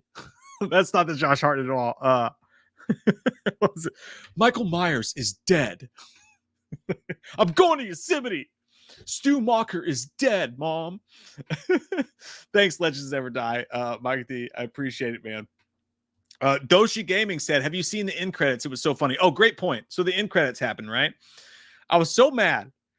I was so mad at you guys. I didn't stay for the end credits when I first watched the movie, right? Did not stay. And I see a couple people like, dude, you got to go back and watch the end credits. And I'm thinking we're going to get a nod to Stu or something crazy. Second time I go see the movie, I'm sitting in the audience. I'm waiting. I wait through it all, and it comes up, and it's just Mindy, and she goes, not every movie needs a post-credit sequence. Now, otherwise, it was funny. It was a nice little jab or whatever, but that's where expectations meet reality.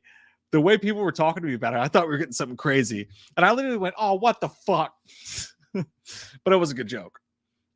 Thanks, Doshi. I appreciate it, man. Dallas Cervantes. I'm so sorry I missed that dude in that shit show. Appreciate you, man. He says, Dallas says, I mentioned Stan stabbing Bailey in the eye and the double Ghostface knife wipe being awesome. So yeah, dude, like there's so much awesome that happened in this movie that we forget about. That Bailey's death. I mean, dude, she literally turned his arm into a fucking pork loin, right? Just the goddamn. Nobody looks better stabbing anybody than Melissa Barrera looks stabbing people. It's fucking amazing. But she tore his arm apart, and then the final just like in the eye hole. And now we're like the goddamn Hurricane Sisters, love and murder left and right. Stick the knife in his eye, and just an amazing death. And we talked about it earlier, but like, again, is that the highlight of the movie? There's so many highlights, but is the highlight of the movie Ghostface doing this? I don't know if it gets more badass than that. That was fucking amazing. Hey, thank you, Dallas. Appreciate it, man. Sorry for that fucking technical issue, dude. Hey, Adam Flood, appreciate you, man. Thank you so much. He says, with 8 people who have survived now, the next Ghostface has a perfect motive. Take horror back to its roots by bringing it all back to the final girl, not multiple survivors. Chance for Stu to clean up what was started. That's really interesting, Adam Flood.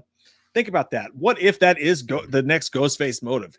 He was like, that guy couldn't fucking tie his shoes or something like that. Like, like I'm not leaving anybody, not even you, Sydney, or not even you, Sam. I'm killing off everybody. no one's going to survive me? What if instead of like, I'm something different, the tagline for the next movie is like, no one's going to survive this time, or some shit like that? You know what I mean? Way better written than I can come up with my dumbass head. But what if it is something like that? And they actually use this as part of the motive and the plot in the next movie. Like, you won't survive me. I'm actually going to be beheading people and shit like that, because these stomach stabs clearly don't do it, because you guys have amazing washboard abs. I am the Moose says, yo, I just wanted to ask, would you be down to a Paul Rudd comeback for Halloween Curse of Michael Myers requel trilogy? Fuck yes. Fuck yes. Bring me all the Paul Rudd as Tommy Doyle, man. Let's be honest, they didn't do Tommy Doyle justice in Halloween Kills. And I like Halloween Kills, but hey, I think Paul Rudd said he would do it. He just couldn't because of filming. So let's do it, man. Let's go back to the Thorn trilogy. Let's bring back him as Paul. I would love to see that, man. I'm all for it. I actually have like a script idea for that. I won't go into it now, but I think there's a really fun way to follow up Halloween 6. Duty 8 says, just wanted to say thanks for all the Scream coverage. It's kept me excited for the movie, added to the movie experience.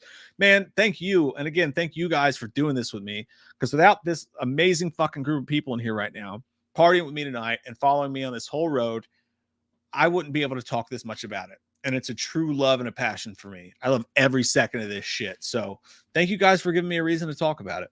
Will Arnwine, thanks, buddy, says, I was waiting for the girl on the ladder to fall and her guts hang her. Oh, is that too dark? That feels too dark. My bad. Because you all have imagined when Ghostface does that and her actual intestines just do a fucking I look like Dermot Mulroney when he found out his kid died. Her intestines tie her on the ladder and she dangles from it. Fucking that is dark, but it's not too dark. I love it. You're a goddamn genius, Will. Fucking shit. You know the writer's going, fuck, I missed an opportunity there. Shit would have been rated X. Sebastian Nika says, hey, dude, I just asked where you thought Scream 7 will take place. Thank you, Sebastian. That we were talking about that. I have no idea. Where do you put Scream 7, folks? Where do you put it? Right? New York again? Did you kill New York already by making it too much of a set piece? Can you just go back to Woodsboro? Do we go to Sydney's house? What? Oh, fuck. Think about this. What if Scream 7's totally different? And this would be a little bit disappointing because I've kind of fell in love with the core 4. But imagine if Scream 7 does have Sydney back, but it's just Sydney. Think about that. What if we let these kids go off and live their college lives in New York, and Scream 7 is literally all about Sydney, Mark, McSteamy, their kids, and their new life, and a Ghostface attacks them there. And it just completely goes away from them for a little bit and just makes it all about Sid.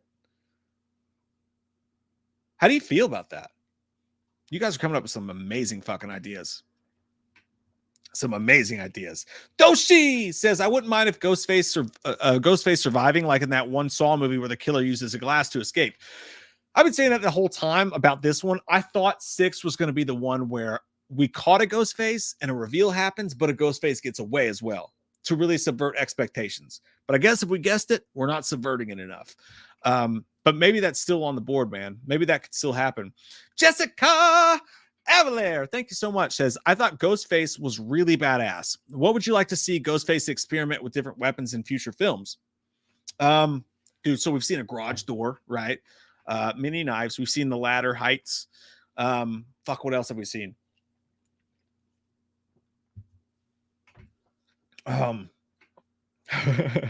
If we go back to Suburbia, a lawnmower kill wouldn't be the worst thing we've ever seen. Ghostface never gets too wacky with the kills. Now we've seen a shotgun. Fuck, I'm good with anything. And that's a beautiful thing about Ghostface too. He has the standard knife, but this is a person adapting to the situation. Just whatever comes up, they will use. Gosh, there's just nothing specific. I'm sorry. I wish there was, but I can't think of anything specific I would like to see Ghostface do. We've done all the face stabbings one can think of. Like, how many different orifices can you stab someone in? Honestly, we've seen someone shot in the dick in this franchise. We've seen it all. Shit. Let me ask you guys that. What in the audience? I'm sure you guys will come up with something better than me. What would you like to see Ghostface kill someone with? Sorry, Jessica, I can't think of anything crazy good. Let's go flamethrower just for fun, since they promised us that in the trailer and we never actually got it. I actually thought we were going to see a Ghostface with a chrome face and a flamethrower. I think those are the kind of things that made people think the ending and the reveal of 5 was just going to be insanity. That's fair. That's fair. Lee Holland, thanks so much, says, really appreciate it, man. Says, Christina in the Billy Sydney scene at Woodsboro High. She walks by them and looks directly at Sydney. Then the girl who follows her says, hey, Christy, wait up. Now moves Scream 3 VHS up by Scream 2. Wait, what did I, is that fucked up? All right, I'm doing it.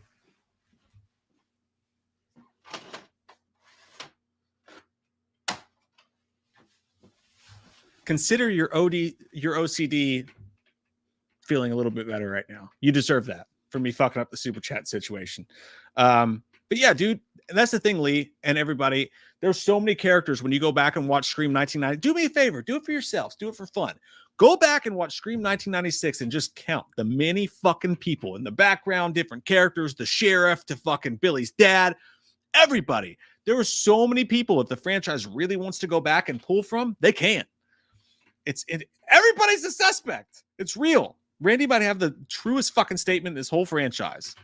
Besides, it takes a man to do something like that.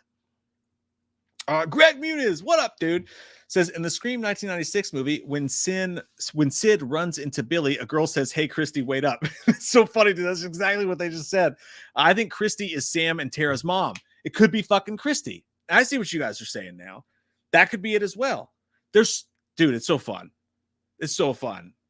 Dude, what kind of classic did Wes Craven make that we can sit here in 2023? I looked at my calendar for some reason, like I didn't know what year is it. But how young were we when we watched Scream, man? Who would have thought we'd be fucking adults? All the 20 fucking 5, 6, 7, whatever it is, years later, sitting around going, hey, remember that one bitch that walked by? That could be, what a franchise. What a fucking franchise, man. I love it. Manic Movie Lovers. Thank you very much. $5 super chat. And all I said was, dude, I love you. And I think we're the only 2 people on earth that want Stu to come back. So I was wanting to hear about the pitch for 7 since you've done one on 6, which was awesome. First off, Manic,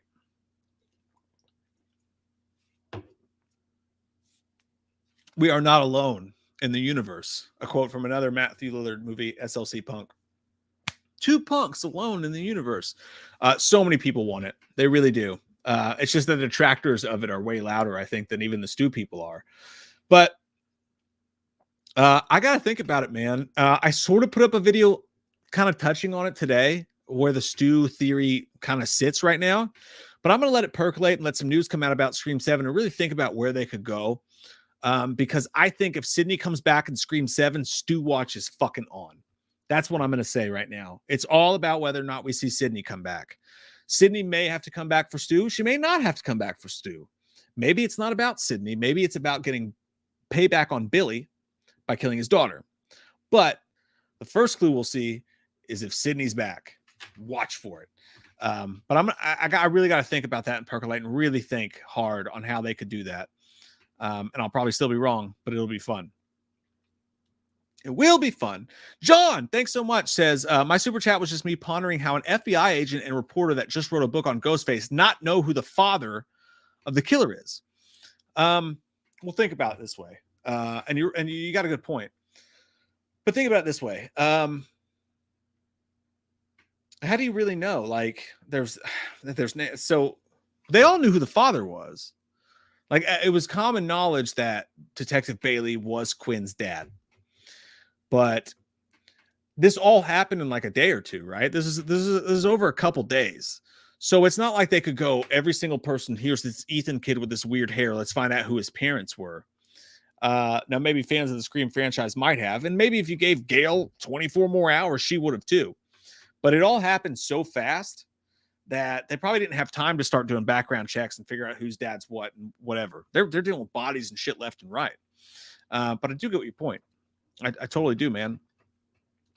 Carrie Crave Cinema says, I dropped 2 super chats, but it's okay, Mike. Sorry about that, man. That was a weird fucking thing that never happens. Just want to show support and say Scream 6 was a spectacular opening. Also, that Danny is still suspicious.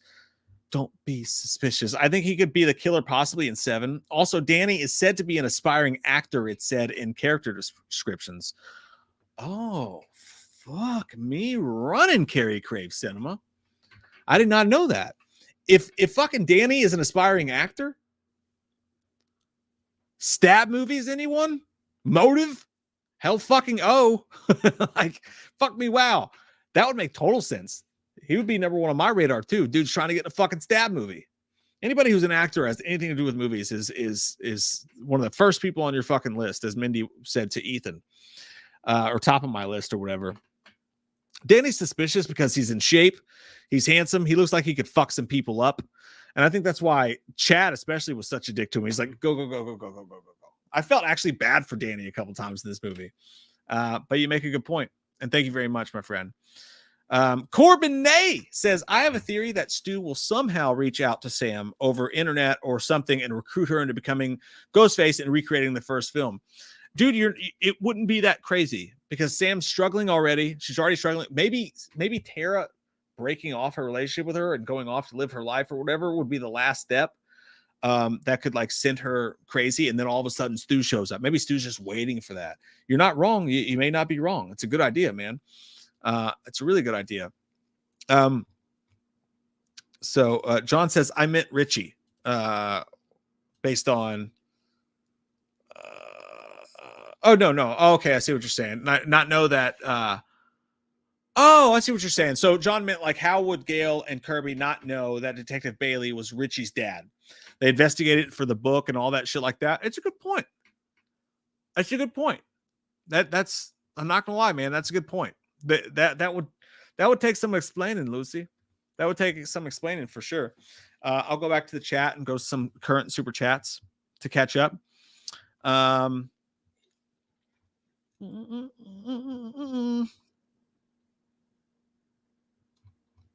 Oh, sorry. I'm trying to catch up and make sure I'm on the right point here with you guys. And I am now. Ryan Harper says, why does Sam see her dad and not her grandmother?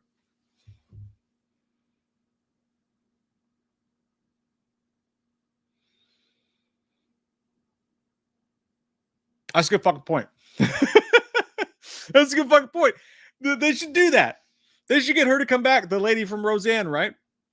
They should get her to come back and fucking Debbie Salt and just maybe her grandmother starts fighting with Billy.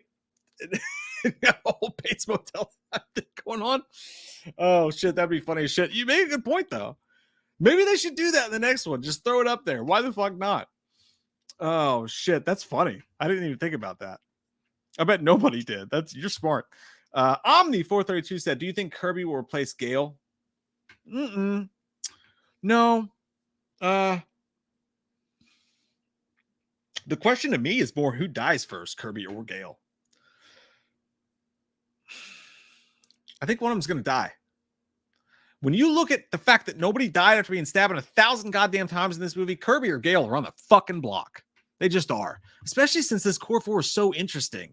There's this new dynamic. It's this whole new thing. Kirby and Gale better watch their asses. And people aren't going to like to hear that. But I think one of them, maybe both of them, is going down real soon. Real fucking soon. Lexi Sanders says, what about a Ghostface survivor who's gotten a taste of killing through self-defense and just uses Ghostface as an excuse to kill because that's just who they are now? Imagine the trauma that must cause someone. Yeah, and they've never touched on that. They've never done it. Is it too Saw when you got the Amanda character? Amanda Shaw? Fuck, what's her name? I can't remember exactly, but like, the only thing I would think about Alexi is that would be the too much the character from Saw, who was one of Jigsaw's victims, but became obsessed with him because like what she did. But you're not wrong, and it's something they've never ever touched on in this franchise. So why not? It's a very interesting open door. See me running through that open door. No, let's not do R. Kelly. That's not good. That's a different kind of crime that we don't want to appreciate at all. Not at all. Not a bit. Loki Thanks, buddy. Says, I want to see Ghostface kill Doyle Hargrove with a lawnmower blade or a sling blade. Some folks call it a Kaiser blade. Dude, there's so many fucking places you could put Ghostface. Imagine Ghostface in like fucking Texas or like Iowa.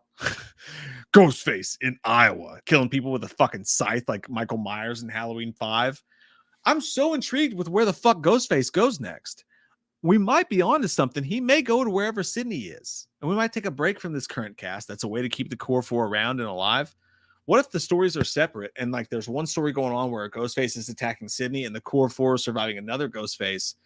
I've never been more interested and confused in what the fuck is going to happen in Scream 7 than I am right now. It's going to be a fun road, folks. Trey filmed it.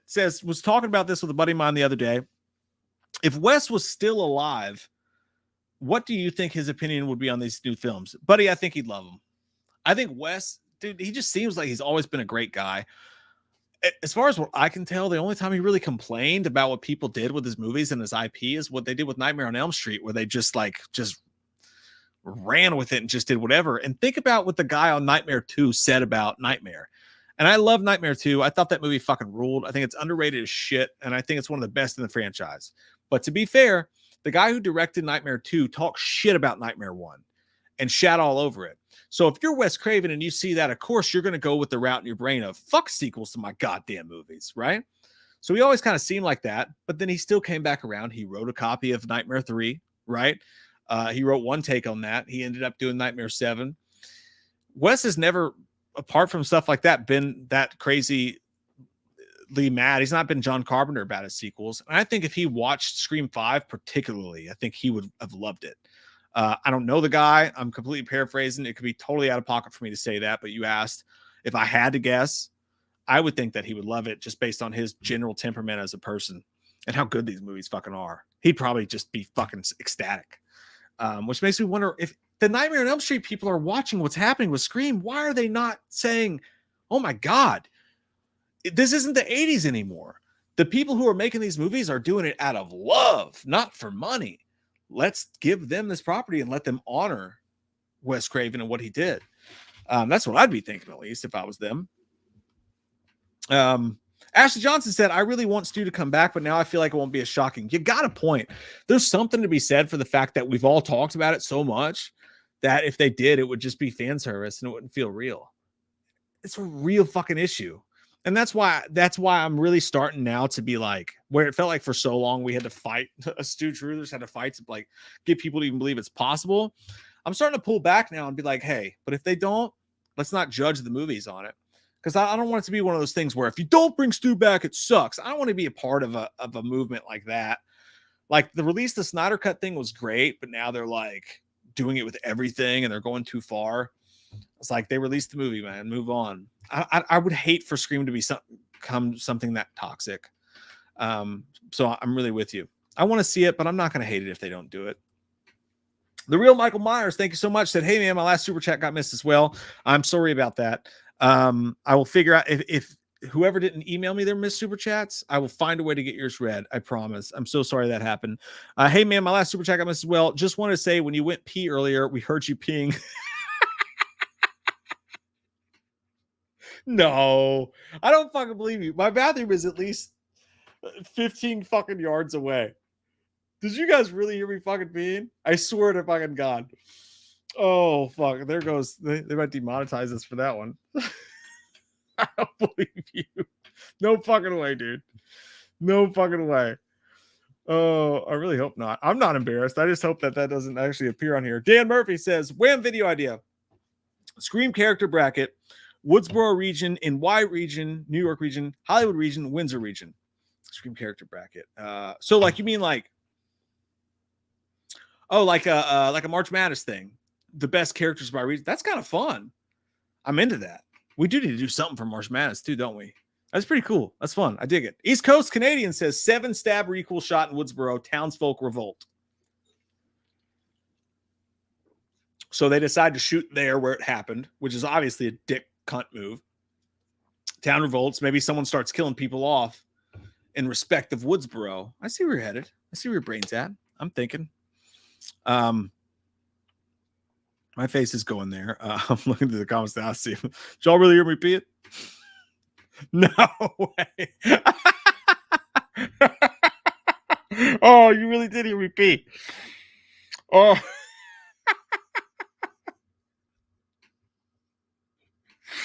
What a night. Oh, God. Someone said I didn't hear anything. Vanessa said I didn't. Maybe you guys are just fucking with me. Oh, that's funny either way. If you didn't hear me peeing, you fucking got me. Oh, shit.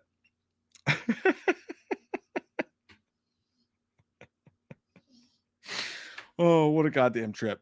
Michael Lewis, buddy, thank you, man. Says, just watch a new interview with Radio Silence where they straight up admitted that Guy Busick, one of the writers, is a huge stew head and wants it. I fucking want it. That sounded weird.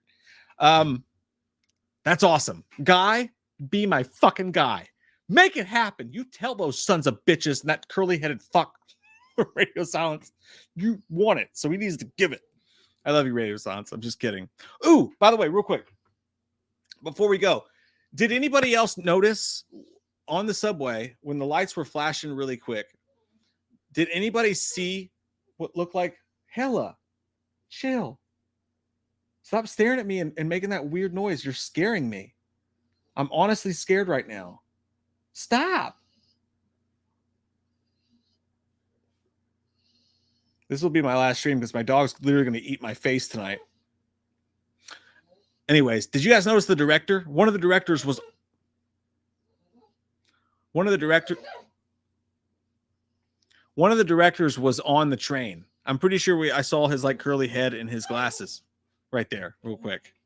But I thought maybe I was the only one. Mike P sitting down. I have before. Will you calm down? When it's dark and you don't want to pee all over yourself, you got to sit down. You don't want to wake up your wife by using the bathroom and turning on the light. It's just respectable. It's just a respectable way to do things. John Smith says, Mike, you going to buy the Scream 6 Best Buy Steelbook? You bet your titties I am. That could be a lie, actually. Because I've noticed that I've really got like a hard on for like the slip covers more so than the Steelbooks these days. There's something about the slip covers that get me going. But I'm definitely buying it on 4K. 100,000%. Do you guys hear my dog, right? Like, that's just not me. Like, you guys can hear that. Maybe you guys did hear me pee because I'm seeing people talk about it. She's being weird as fuck. She's just sitting there staring at me, and my wife has her headphones in, so she can't hear what's going on. And the dog's just like, and it's creeped me the fuck out. Colton Candler, what's up, dude? He said, rank these scenes: ladder scene, subway scene, bodega scene. Other than Scream, what's your favorite whodunit? Also, Haley says hi. I fucking love Haley. She's a goddamn sweetheart, and I love you both. And if you weren't together already, I'd ship you both. Ladder scene.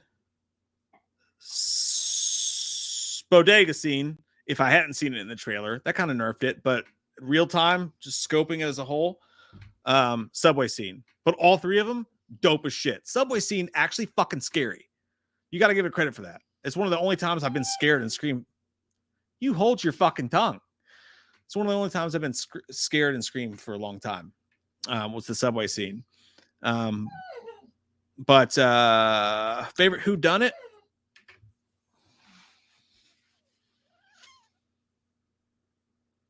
Fuck, I can't think of any whodunits off the top of my head. The Nice Guys?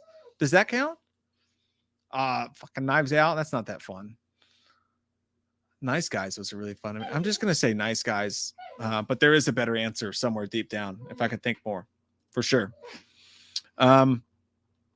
Dude, my dog is fucking tripping me out, 100%. Arrowhead Production says, great stream, so much fun. Wish we could grab a beer and discuss movies and stream. I'm buying. Hey, that's what we're doing right now, my friend. I mean, I wish we could do it in person too, but it's the next best thing. Just pretend we're in COVID times and everybody was Zoom beer into together. Zoom beer zooming together. Appreciate you, man. Thank you so much. You wait your fuck hole, all right? Give me a second. Legion, thank you so much. Says Ghostface was not holding back in this movie. He could have been a track star. Not as many absolutely chase scenes as I think some of us thought was going to go on with Ghostface in this one, but it didn't matter because he was so visceral and just badass that shit was impressive, man. And I loved it. I loved it. I loved it. I loved it. Lexi Sanders says,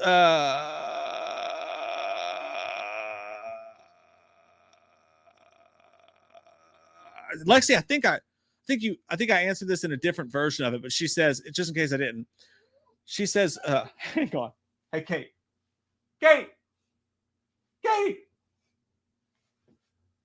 I think Hella has to pee.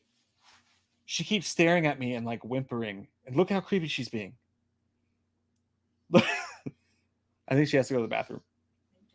No, almost done. I'm almost done. But she's gonna pee all over herself. Thank you. I was starting to actually feel bad for it, even though she was creeping me out. She says, what about a previous Ghostface survivor who has gotten a taste of killing through self-defense and just uses Ghostface as an excuse to kill because that's just who they are now?